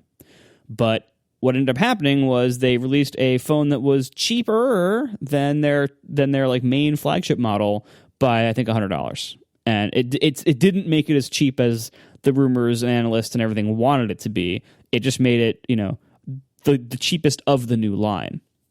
That could be what this is. This could just be, it's not $1,200, so it's cheap. And like the rumors are all saying, oh, this is made to be even cheaper, to maybe replace the SE or whatever. But no, I don't think so. I think this is going to be like, this is what replaces the 8 and 8 Plus. Like this is, it takes that role in the lineup, not the role of something like the SE or something a little bit higher than the SE. Like, so I don't expect this to be cheap. I expect this to be the price iPhones always were until last year, plus $30, because that's their strategy recently. And so because of that, because they did the iPhone 8 and 8 Plus this past year with the same guts as the 10 in most ways, I think they're going to do the same thing here. I think this phone's going to have the same guts as whatever the 10S ends up being called, and just with these other ways to save money, the different screen, the different camera, stuff like that. So the reason I think I can get away with having the same internals across all three of these phones, same system on a chip, I mean, is because that's not the biggest cost in the phone. The OLED screen is the most expensive components. They ditched that for an LCD one, which is presumably cheaper. The cameras are expensive, and they ditched those, right? I mean, the system on a chip is probably similar price to one of the cameras or something. I don't know the exact part listings, but that's not like, you don't get actually that much savings. You do get is differentiation, but it really, like, what I'm thinking when I look at this is, if their goal is to sell a lot of them, they would put the previous generation system on a chip in there and sell it for a lot less. But I don't think, to your point, I think their goal is to sell a lot of the expensive one, not to sell a lot of the cheaper one. So why wouldn't they keep the system on a chip? Because it makes the lesser phone seem more valuable, right? That it's just as fast, but it has one camera instead of two. Like, that's basically the pitch in the Apple Store would be that. The Apple Store is not going to try to tell you about the differences between OLED and LCD, and they're not going to, try to tell you about the, megapixel differences, or if there's a RAM. Like, they're not going to, the only thing they're going to say is, you can see that there's one camera instead of two. We can all see that, but it's just as fast as the other ones, and then it can be at the iPhone 8 price, right? Which, to your point, is not cheap, but it is less expensive than the other two phones they sell, which are the better ones. But Apple being Apple, they could have it be expensive as the 8, but also put the cheaper system on a chip on it, and most people probably wouldn't mind. So I don't know which direction they're going to go with that. Obviously, we all wish we knew the product names, because the names would tell you everything about how Apple sees the positioning these things. But if you just have a bunch of case designs, you really have, Apple can go a lot of different ways with what they stuff in those cases. So I think that I come down with you guys that it would probably be the same system on a chip across all three phones. But let me throw a possible curveball at you. Is it the same amount of RAM across all three phones? Hopefully the big one has more, if anything, but if not, then yeah, just because I don't see how you could get away with, they're not exactly generous with RAM, so it's not like the 10 size one is going to have this abundance of RAM that they can skimp on. The 10 size one is going to have enough RAM to be a 10, and the one that's slightly bigger is going to have the same amount because it needs that much RAM to be a slightly bigger than a 10 thing. I don't think they'd save enough money to be worth those RAM chips again with the parts pricing. If you were cutting in the RAM in half, yeah, maybe you save a couple bucks. If you're making it slightly smaller, it doesn't make any sense. So they're not going to cut it in half. They're not going to make it slightly smaller. I think they will all have the same amount, with the possible exception of the big one, and it could be that one has a little bit more. But Apple being Apple, probably not. Also, first of all, consumers don't know what RAM is, and second of all, Apple doesn't tell them. This is not something Apple uses for marketing, so they wouldn't be able to say one of the reasons you should get the bigger phone is because it has more RAM, because Apple would never talk about the RAM. Yeah, so they would only have more RAM if it needed the RAM to do something. Yeah, I don't think that's an area that they would distinguish unless they it's in the sense of they wouldn't make the 6.1 have less RAM as the purpose, but they might need to make the 10S Plus have more RAM for practicality's sake. Yeah, I mean, it could just window buffers, or who knows. There could be some reason or some feature that we don't know about that requires extra RAM, or keeping things in RAM more often, or to do simultaneous front and back facing camera, 360-degree selfies, or whatever the hell they're coming up with. You can imagine scenarios that would be exclusive to the plus size phone that would require more RAM. But that's been Apple's MO for all iOS devices. RAM is not a thing that people care about. Apple puts in what they think is enough RAM. Apple thus far has, even on the iPad Pro, which is an iOS device with Pro right there in the name, they have resisted using RAM capacity to charge Pro users more money. They could, I think, because if anyone's going to know what RAM is and what it means to them, it's somebody who does, like Viticci, who does serious work every day on an iOS device and who sees the RAM limits, has lots of applications in flight at once and is frustrated when one of them gets booted out of memory. Viticci would pay $200 extra bucks for another gig of RAM. Are you kidding?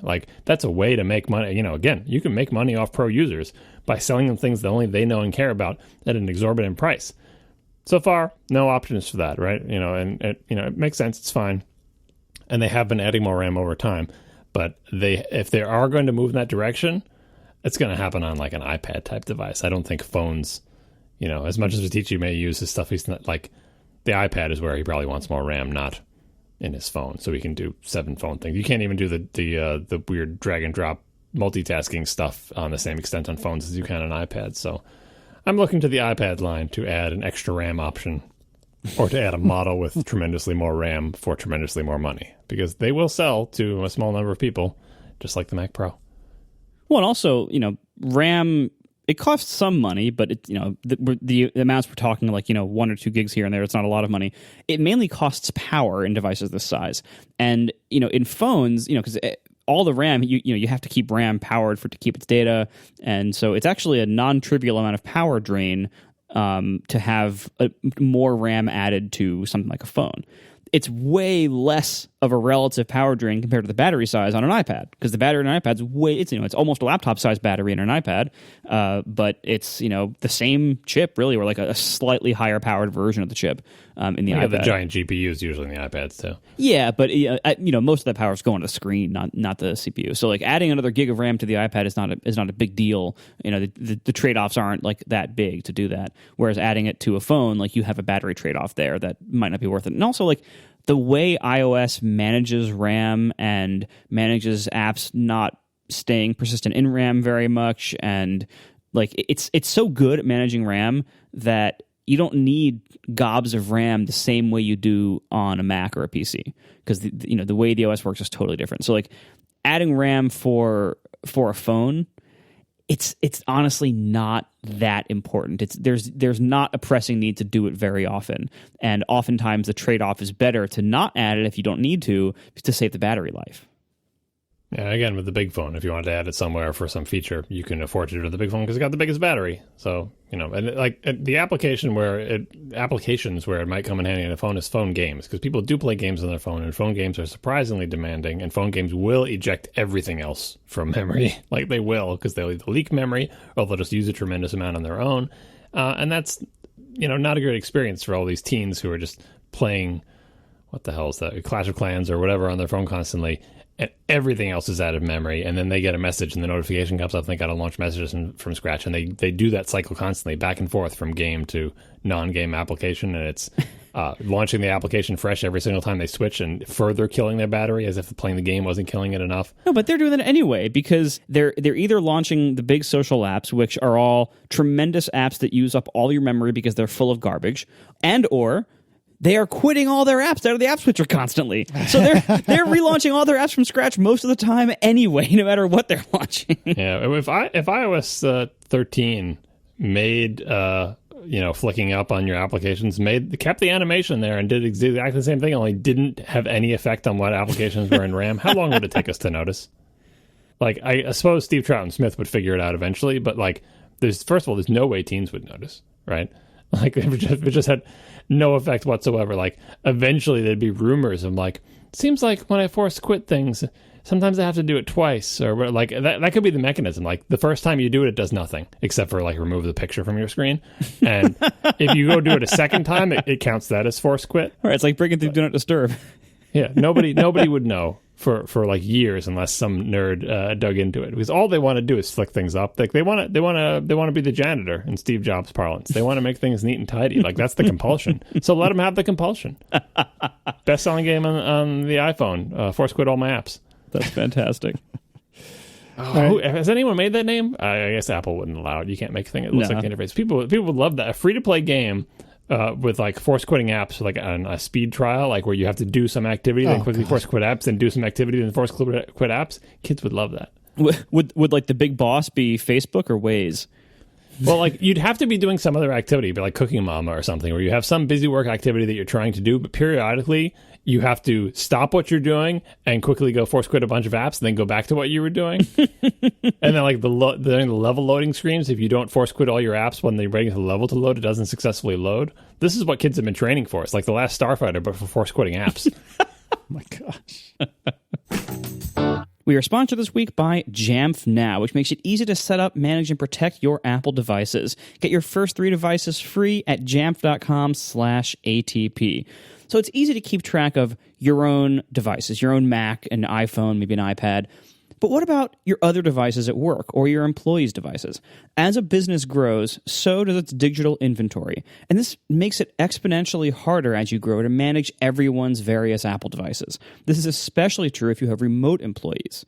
With Jamf Now, you can check your digital inventory, you can distribute Wi-Fi settings, email settings, apps, you can deploy apps across your different devices, and you can protect your company data even by locking or wiping a device as needed from anywhere. Jamf Now manages devices so you can focus on your business instead. This is not a super hard-to-use thing. You don't need any IT experience. It's a very nice, easy, beautiful, easy-to-use service for managing your Apple devices. And you, as our listeners, can start securing your business today by setting up your first 3 devices for free. And those 3 devices will be free to manage with Jamf Now forever. No matter how big you get, those first 3 devices are free forever. And if you want to go beyond 3 devices, you can add more for just $2 per device per month. It's that easy. Create your free account today and see for yourself and get those first 3 devices free at jamf.com/ATP. That's jamf.com/ATP. Thank you so much to Jamf Now for protecting our Apple devices at work and for sponsoring our show. Let's do some Ask ATP. Adam Porter writes, John, on the last ATP, you mentioned having both Plex and Infuse installed on your Apple TV. Why both? What do you see as the pros and cons of each? So Plex, we don't know what Plex is. It's a server thing that organizes all your media, and it serves them up with like nice cover art and metadata, and lets you and groups them into TV and movies and so on and so forth. And it'll transcode on the fly, and you can get to all your media from outside your house if you set it up correctly, et cetera, et cetera. Right. And so in my application, I have Plex running on either my Synology or on my Mac, but my Synology has a wimpy CPU. And so we can transcode some stuff, but some stuff it just can't transcode. And my Mac isn't always on or isn't always running Plex. So it can transcode anything, but it's not always on, always available like the Synology, right? So I have Plex in there because it's a really nice app, and that's how I like to view my stuff. Why do I have Infuse? Infuse just wants to be pointed at a file server. So it's pointing at the SMB share on my Synology. It's not pointing at my, it can actually read stuff from the Plex thing too, I think. But anyway, it just says, just give me a file. And it pulls that file into the Apple TV and decodes it on the Apple TV. And the modern Apple TV 4K has a surprisingly good system on a chip in there. So that Apple TV can decode and transcode stuff that my Synology can't. So that's why I have the two applications. Plex is my preferred, but if Plex looks like it's chugging because my Synology can't transcode it, I let Infuse do it locally, and I just like having the option for both. And Infuse works really well, and so I basically, Plex is my first go-to, and if it's having problems, I go to Infuse. Fair enough. I have my Plex server running on my iMac. All of the files, like you, are on the Synology, and my iMac is pretty much always on, so I don't ever really have this particular problem, but it does make sense what you're saying. Wilfout writes, why are Apple's ARM chips so much faster than their competitors? Aren't they just licensing the same ARM design? Why can't anyone license ARM, manufacture with TSMC, and wind up with the same performance as Apple? What gives? Why can't they do that? That's such a great idea. Someone should have thought. No. So ARM is an instruction set, right? Just like there's lots of x86 64 compatible CPUs, lots of ARM compatible CPUs. So there's actually lots of different instruction sets within ARM that are esoteric details you don't have to worry about unless you're picking options in Xcode to build your thing. But anyway, Apple used to license ARM chip designs, but starting with the iPhone 6, help me out here. What was the Swift CPU? I think it was the 5S. 5S maybe. Yeah. So starting several years ago, Apple, rather than taking an ARM CPU design from ARM, the company, and, maybe tweaking it or modifying it or like, putting it in a system on top of a bunch of stuff, they started making their own CPUs that, yes, use the ARM instruction set, but otherwise share nothing with anything ARM offers to anybody. So it is an ARM compatible CPU entirely of Apple's design. That's why they're better, because Apple, bought PA Semi and hired a bunch of great, semiconductor engineers and spent many, many years and have ramped up to now be basically the best mobile CPU designers in the entire world by a large margin. Real-time follow-up. It was the iPhone 5, not the 5S. Mm-hmm. And yes, it was codenamed Swift, confusingly. Yes. No one else can buy those. It's all Apple proprietary. Apple's the only one that can make them because they've literally made the CPU design themselves. And Apple's doing something similar with GPU. They used to license GPU designs from, Imagination? Power VR, yeah. Power VR and Imagine. Anyway, they're trying to go their own way with that. I forget if the current ones have all their own stuff in it. I don't remember. But anyway, I don't think we know. Like we know that they said that somehow we heard that they are not shipping Power VR designs anymore, or like at least pure Power VR designs. But I don't think we really know what they're shipping instead. Yeah. Anyway, so they do it themselves, and it's really, really hard to do it yourself, and it takes many, many years and lots of money, and that's exactly what they did. They spent lots and lots of money and took many, many years, and now they're the best mobile processor designers in the entire world. All right. Mark Iglioliorti, I'm so sorry, Mark, writes, what's your home printer setup? All-in-one/simple? Jet or laser? Color, black and white? Networked air printer, USB? What's going on? And the only reason I put this in is because I just got a printer on Saturday for the first time in probably 15 years. I saw Declan playing in the printer box. I'm like, why the hell do you have a printer box? Uh-huh. That is the truth. I replaced a hand-me-down Lexmark Optra S 1625, and I will put a link in the show notes. I don't know when this thing was new, but I genuinely think it was probably 15 years ago. It does have an Ethernet jack on it. It was something that Dad bought for our house, I'm pretty sure back when I was in high school. So that is 18 years ago, more than 18 years ago. And the particular setup we had, it was duplex black and white laser, and it still ran up until a few days ago when we donated it to, I think, Goodwill or something. Anyway, the thing was a tank, and it weighed as much as a tank. And I really wanted to have a scanner at home for occasional scanning of things.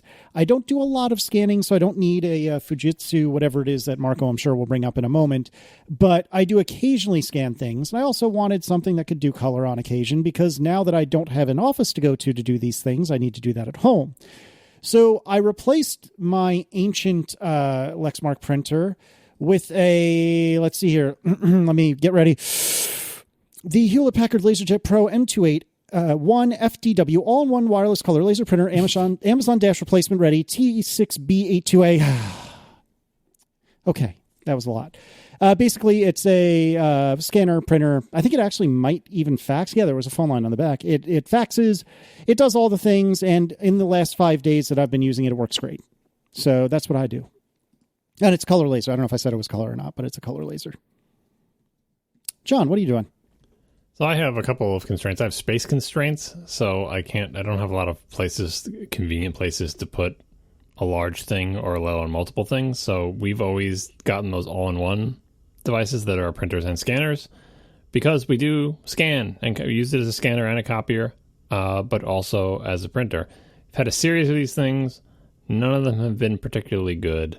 This one, I had to go to system preferences to look up what it is, because I don't even know. It's old. Canon MX870. Printer, scanner, copier, probably also does faxes. I've found it very frustrating since the day I got it, because this was before, AirPrint, whatever, Apple's current printing simplification technology. It predates that.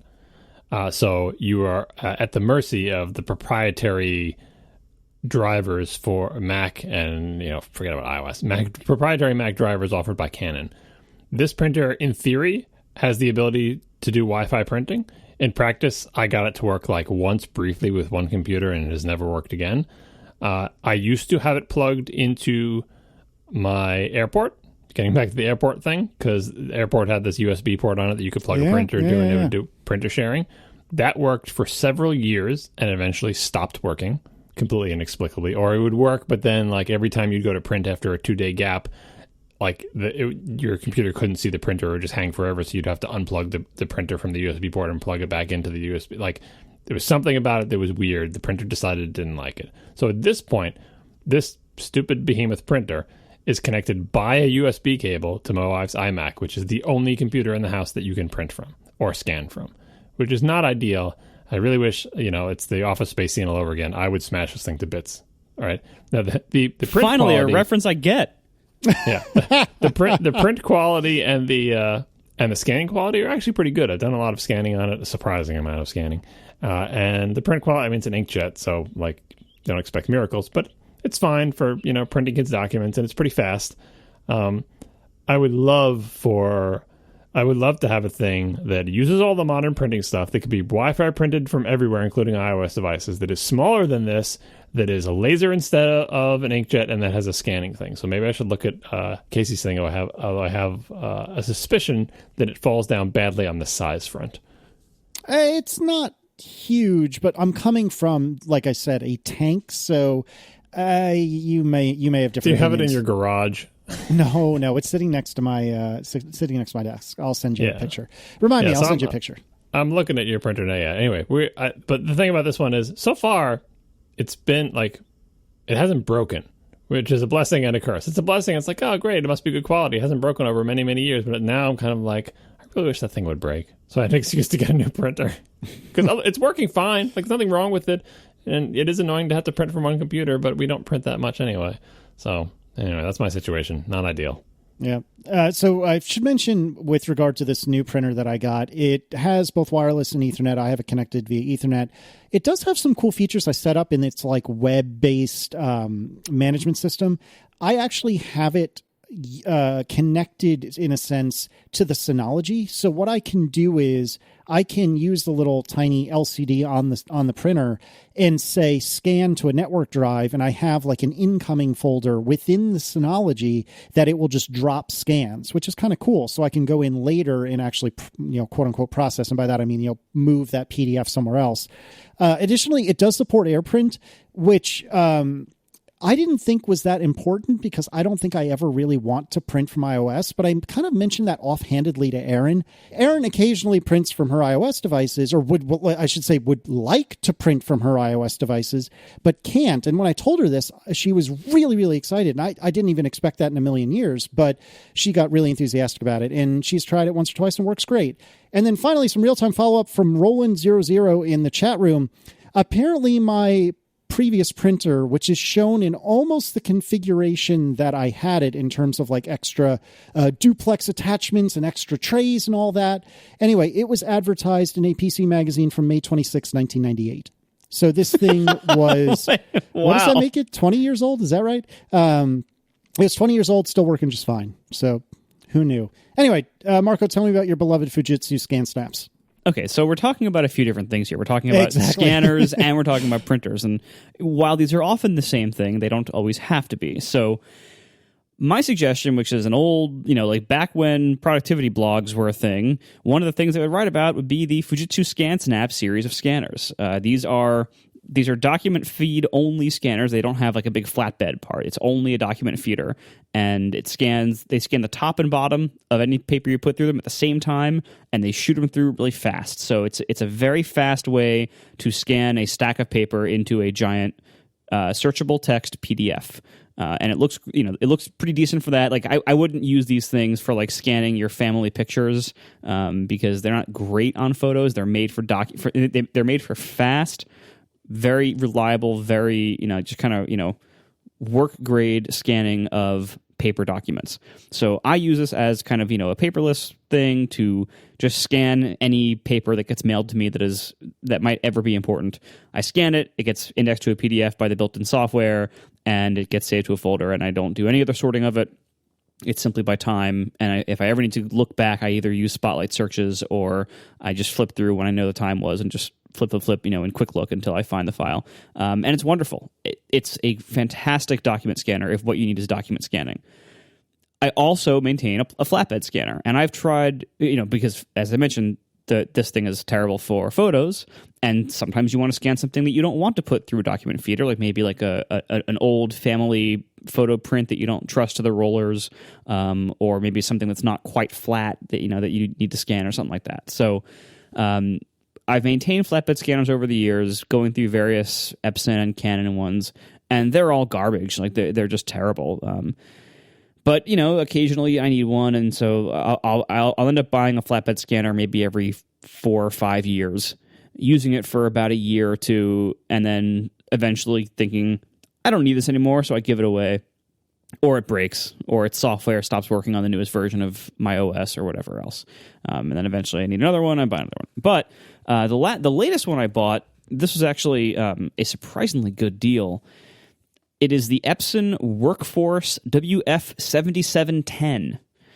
And the reason I bought this one is because Tiff's family had a collection of these large, like 11 by 17 roughly, really old family photos, like from the 30s or something, like really old, like, it looked like they were paintings, like they were that old. And we wanted to scan them. And because they were like roughly 11 by 17, they wouldn't fit on a regular, 8.5 by 11 or 8.5 by 14 scanner.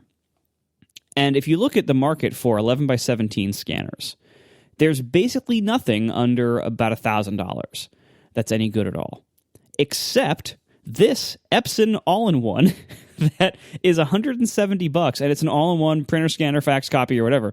I don't know if it has a fax. Oh yeah, it does have a fax. God, who uses that anymore? But it has it if you're one of the people who uses a fax, and it happens to be 11 by 17, and it has an 11 by 17 scanner in this huge printer thing.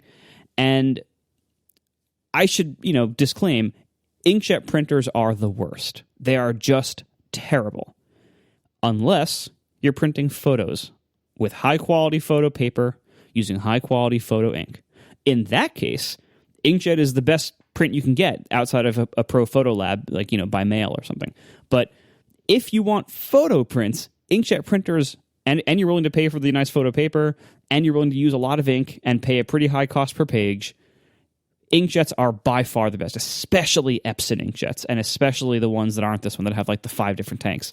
And you can get like some of the advanced Epson ones that they have like 6 different ink tanks, and it's like 2 different shades. Like there's like a light cyan and a light magenta in addition to the regular cyan and the regular magenta. Some of them have a gray ink, so you can print grayscale, combining the gray with the black to get even better grays and blacks. Like they get really advanced now, and the prints you get out of those, when they're working right, when none of the heads are clogged, when all the ink is full, and when you have the right paper and everything's aligned, they are phenomenal and way better than you can get from even the best of the best color lasers. That being said, inkjet is frustrating for lots of other reasons. Like for prints, I really don't like inkjet. I hate the way paper documents look, like when you print like text by inkjet. I've never seen it look right. Like unless it's on glossy photo paper, in which case it looks weird. But like otherwise, like because of the way ink kind of bleeds into the paper a little bit, as opposed to toner, which is melted plastic on top of the paper, it just never looks very sharp. It always looks a little bit fuzzy with inkjet. You can always tell. And if you get a drop of water on inkjet prints, it smears immediately. Whereas you get a drop of water on a laser print, it's fine because it's just melted plastic. That's what toner is. So I love laser printers. Not to mention the fact laser printers are usually faster and way lower cost per page.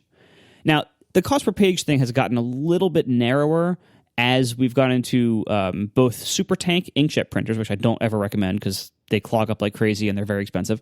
And also as lasers have gotten cheaper, we've had lower and lower end lasers. The lasers are now playing tricks with like how much toner you get per cartridge or sending it with starter cartridges, and the cost per page advantage of laser is getting smaller basically as time goes on, as laser printers get cheaper and smaller and worse. But if you're willing to buy a decent laser printer, they're amazing. Now the downside is they're huge and they can be fairly expensive relative to these other ones.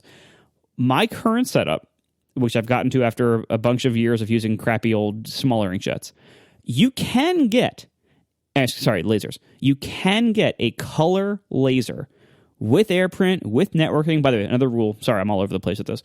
Another rule is no printer or scanner I buy can require software on my computer, with the exception of the ScanSnap. That's for legacy reasons. But otherwise, like, I'm not buying a scanner or a printer that requires software. If the Apple built-in drivers don't support it, and if the built-in Apple scanning app does not support it, I won't buy it. Relying on other people's software is terrible. I've been burned too many times in the past for that. Even the Fujitsu software I run on the Mac Mini under my TV, which is funny because by a various combination of Apple scripts and weirdnesses, every time I scan a document on my ScanSnap, I know it's done because the speakers in my living room play the ding sound from Mac OS. Anyway, so I recommend something that is networked, and whether that's Wi-Fi or Ethernet, it's up to you. Don't really care. That supports AirPrint, which now pretty much all printers you could buy today support AirPrint, so that's no big deal. And I do recommend, if you're only going to have one printer, make it a laser. If you're willing to have two and you ever print photos, get an inkjet for your photo prints, but still use the laser for everything else. If you want an all-in-one that has a built-in scanner and everything, you're probably going to be looking at an inkjet for that. All-in-one lasers do exist, but they're pretty large, and there's not that many of them that are any good. And they're made for like offices and stuff, so they're not that great. My printer happiness was achieved not when I had my little $100 Brother laser printer that was monochrome. Not when I had my $220 HP 2000 series color laser, which is fine but not great. It was achieved when I decided, you know what I want? I want the kind of printer that my college computer lab used to have, because there is this wonderful experience that you have with those printers that you don't get with anything else, where first of all, it has a big enough paper tray that you almost never need to refill it. Step one. Step two is I want to hit print on my computer, get up, walk over to the printer, which is about 15 feet away, and have it be done when I get there. And you can do that if you get the larger HP lasers. So what I have now, which I've had for a couple of years, which I absolutely love, is the HP Color LaserJet M553. It was something like $400 or $500 when I bought it a few years ago. I've never changed any of the supplies because it's made for, businesses, computer labs and stuff, so it's made for heavy use, way heavier than I ever use. And I hit print, and I get up and I walk over to it, and it's there. It's sitting in the paper tray, warm and done. And that is the most satisfying thing you could possibly get from a printer. So I'm very, very happy with my giant $400 or $500 HP Color LaserJet M553 for everything but photos. But I hardly ever print photos, so it's no big deal. How do you tell whether it requires drivers? Because that's always the problem, is that you're looking at printers and I'm like, I need to know how this will interact with all of my Macs. And I've never found a good way to tell. Obviously, the manufacturer's not going to tell you. If you search, I usually just search the web for this page. Apple maintains a page somewhere in their support site of it basically lists for each version of Mac OS what scanners and printers are supported. Really? And so I usually just look down. Yeah, I looked on that list, and usually it's usually I can find one of the ones that's on there, and alternately they tend to support pretty much every printer or scanner that exists when the OS is released. And this is a little hard to find because printers and scanners and stuff get new models all the time. Every 6 months or every year, there's new revisions. But if you look at this list, and if you can usually find here's one that was maybe last year's model that's still for sale or something like that, you can usually find one there. But occasionally, if you see one where the model number is not quite a match, but it's close, a lot of times that works anyway because it was actually the same guts, but this model has a duplexer or something, or this model has networking or whatever, so something like that. But yeah, no software, and nothing gets plugged into my computer via USB either. It sits on the network in a closet, and I don't see it, I don't hear it, and there's no software. That's the route to printer happiness right there, and giant lasers.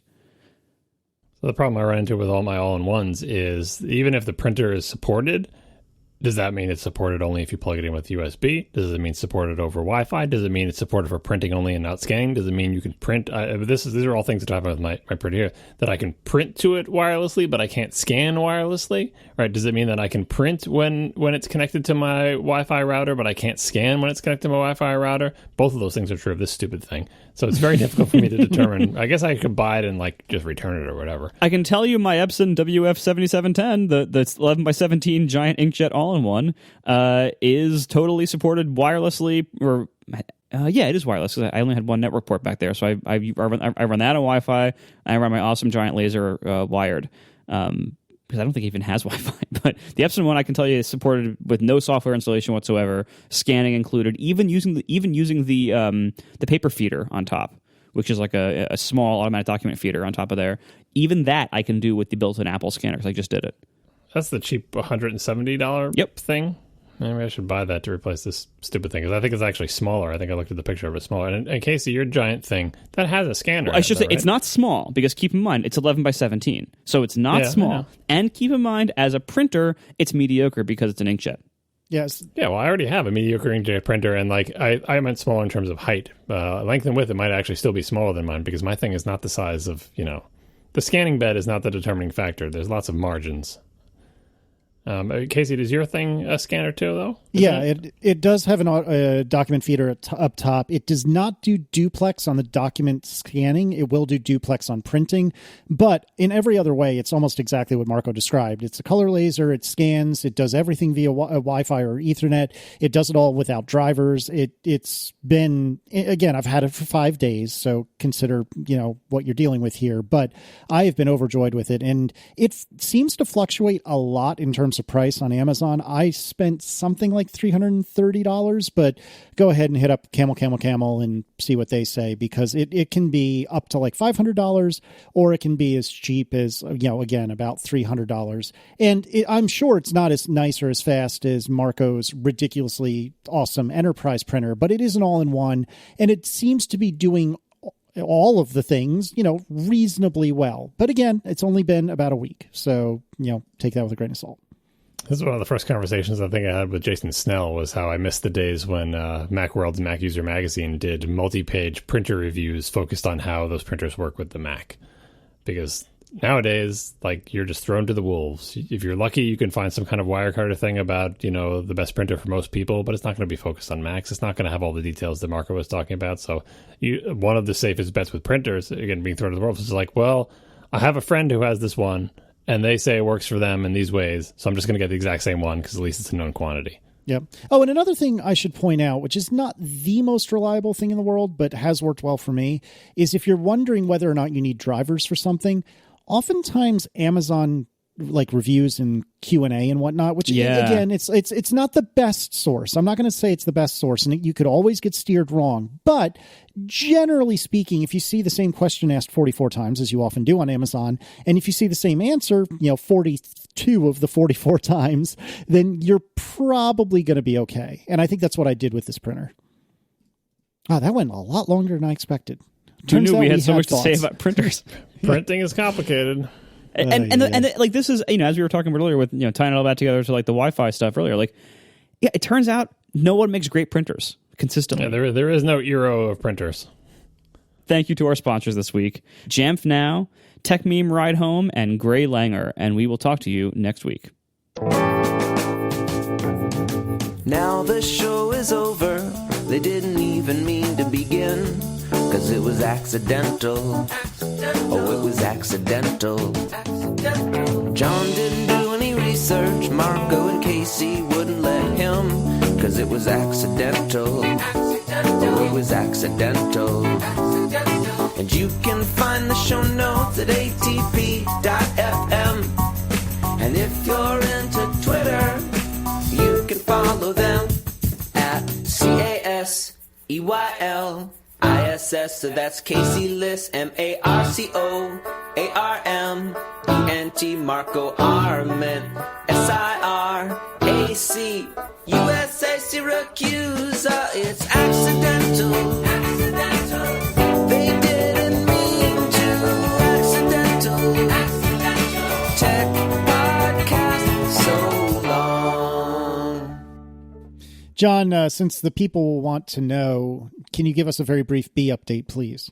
Yeah, I'm ready to declare victory. Oh! Mission accomplished banner behind you? Yeah, I haven't seen one in days. Many people were concerned that they would be entering my home. They have not, although there was one report at one point of someone seeing a bee in the house, but I'm pretty sure it was just a big housefly because I killed a housefly later that day. No bees in the house. No bees outside. They are good and gone and dead as far as I can tell. So what about the yellow jackets that you actually had? Yeah. Are there any of those around? People are very angry about me calling them bees. Oh my God, so angry. But people will just need to get over it. But John, you're so meticulous about everything else in the entire world. Yeah, everything else in my life. You're right. You're right. People who know every aspect of my life and exactly what I'm meticulous about and not. Oh my God, I love you, John. So I have a boring story about how my BMW is screwing me even from the grave.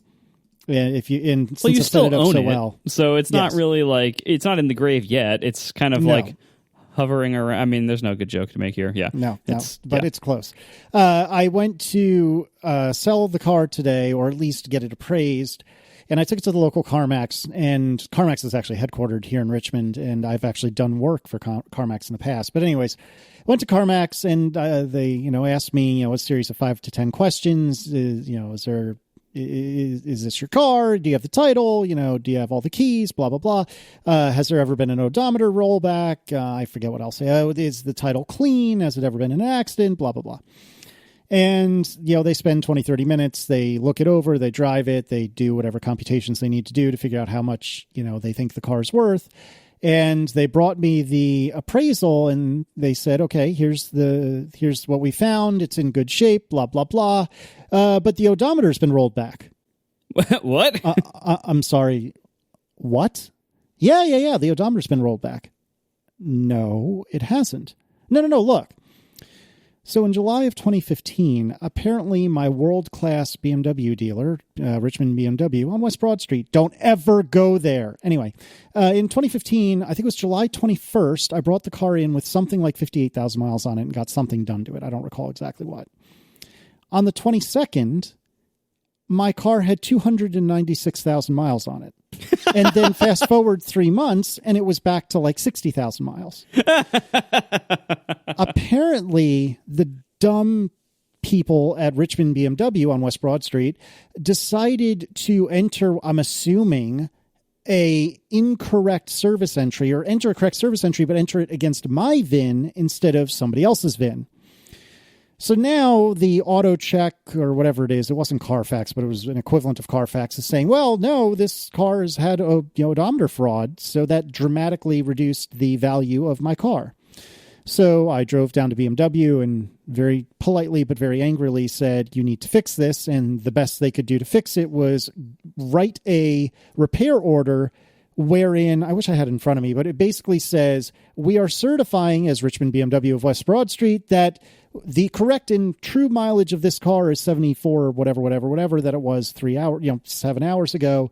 And the purchase, or the repair order number 1234567 from July of 2015 was incorrect.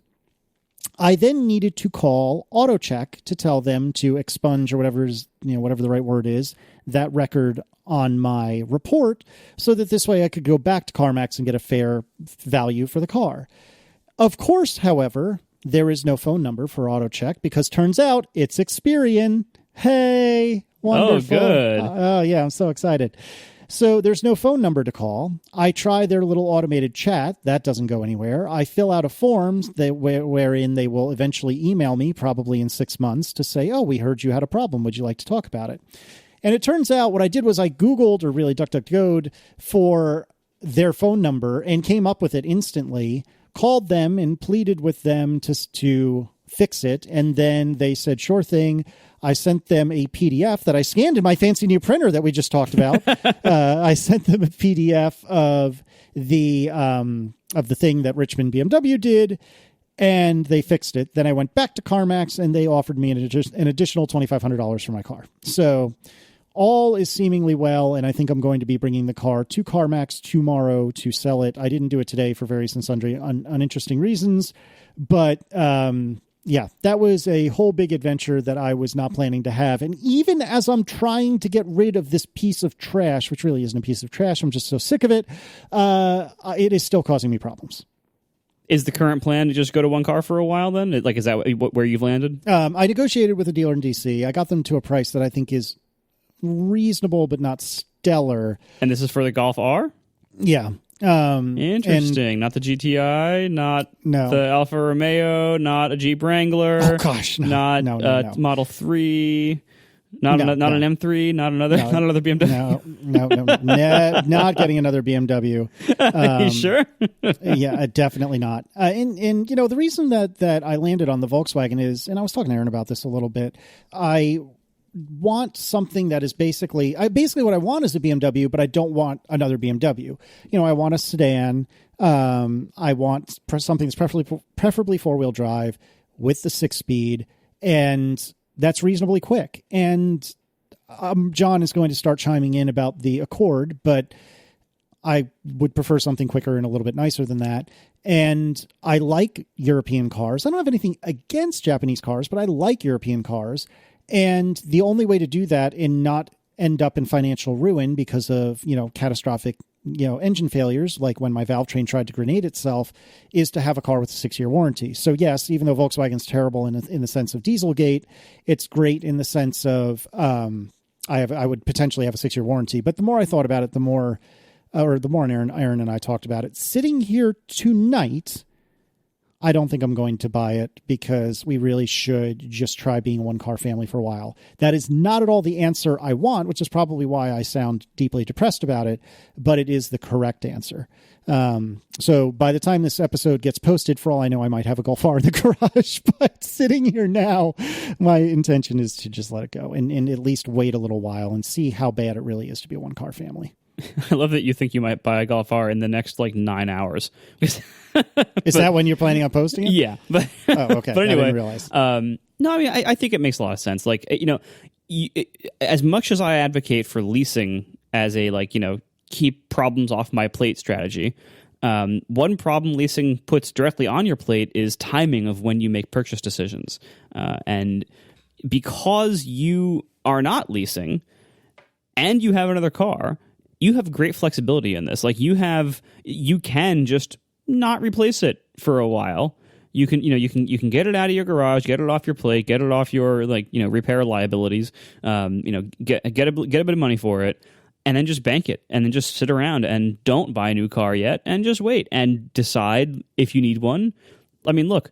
The cars that you're looking at are not hard to get. They're not limited production. They're probably going to keep making them for a while and make them new ones every year, make them a little bit better every year. So you can pretty much buy one whenever you want to. So it's nice that you have the freedom to be flexible on that. You know? Yeah. And that's the theory. I mean, again, we'll see what happens. I'm going so deeply back and forth about this that I'm not even sure tomorrow what's going to happen. And I think what's going to end up kind of forcing my hand probably in the direction of not buying is that the negotiations that I've done with this dealer in the DC area were kind of predicated on doing it before the end of the month because that's how this stuff always works. And Friday is Erin's birthday, and I'm not about to give Erin a Golf R for her birthday present. So basically I would need to execute tomorrow, and I just don't think it's going to happen. And that doesn't, to your point, it doesn't mean I can never buy a Golf R ever again. It's just that the deal may not be quite as good as it is today. Don't fall into that. There's always a better deal to be had. That's typical sales pressure. Look, there's every salesperson worth their salt will try to make you think that every deal they give you is a limited time offer. You better hurry up. Totally. You're never going to see it like this again. It's the last one in the country, whatever it is. There's always some BS reason why you have to act now. But that's not the real reason. The real reason is they want you to act fast and create urgency so that you get convinced to do it. But the reality is you can let this deal slip by because the conditions that led them want to offer you whatever deal they offered you are probably going to be the same, if not better, at some point in the future. So you can get and look, it took you 2 seconds to negotiate this deal. So it wasn't 2 seconds, but your point is fair. You can go to them in 6 months or a year and spend a new 2 seconds to get them to give you another deal. It's fine. Yeah, it's that there's no urgency here at all. Yeah. So we'll see what happens. I mean, the most adult answer is to not do anything, which I hope is what I'll stick with, but we'll see. The second most adult answer, if I stick within the realm of Volkswagen, so if I'm eschewing, a Civic or an Accord or something like that, the second most adult answer is to get a GTI because you can freaking steal a GTI these days. It's absurd how cheap that you shouldn't do. That's not the kind of adult you want to be. Well, yeah. But the most fun thing to do is to get the Golf R and get it immediately. But I don't know. The more I think about it, the more I think I shouldn't, even though I desperately want to. So we'll see what I end up doing. Even more adult option is to just keep getting review cars and try to have one every week. And then you don't really need your own car because you're always driving someone else's.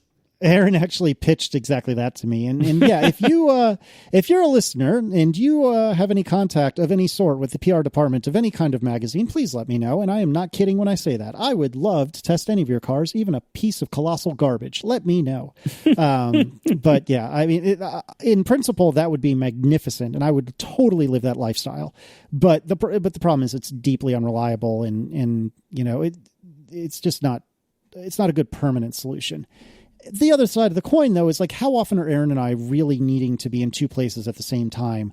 And could I just lift or something when I need an extra car. You know what I mean? Like, it's, again, not very much fun, but probably doable. So we'll see what happens. We'll try to live the one car life for a while and see if it makes us totally hate ourselves and each other. And if it does, we'll fix it. And if it doesn't, then sweet. I've saved myself a whole pile of money.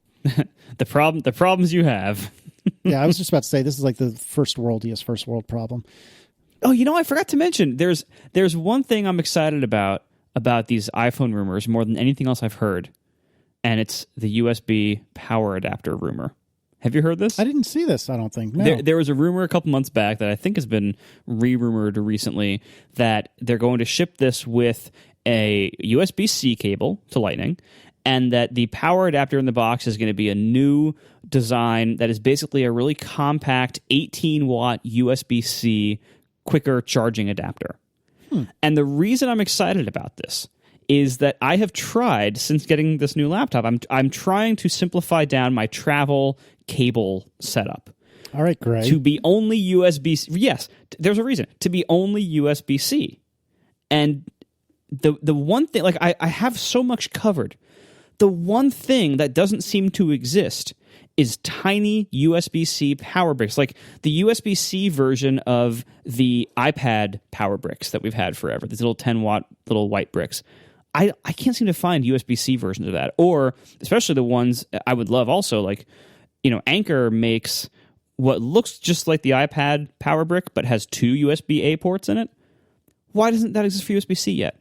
It doesn't have to be massively high wattage, like just 2 USB-C ports in one adapter. Is that impossible to make? Because no one's making them.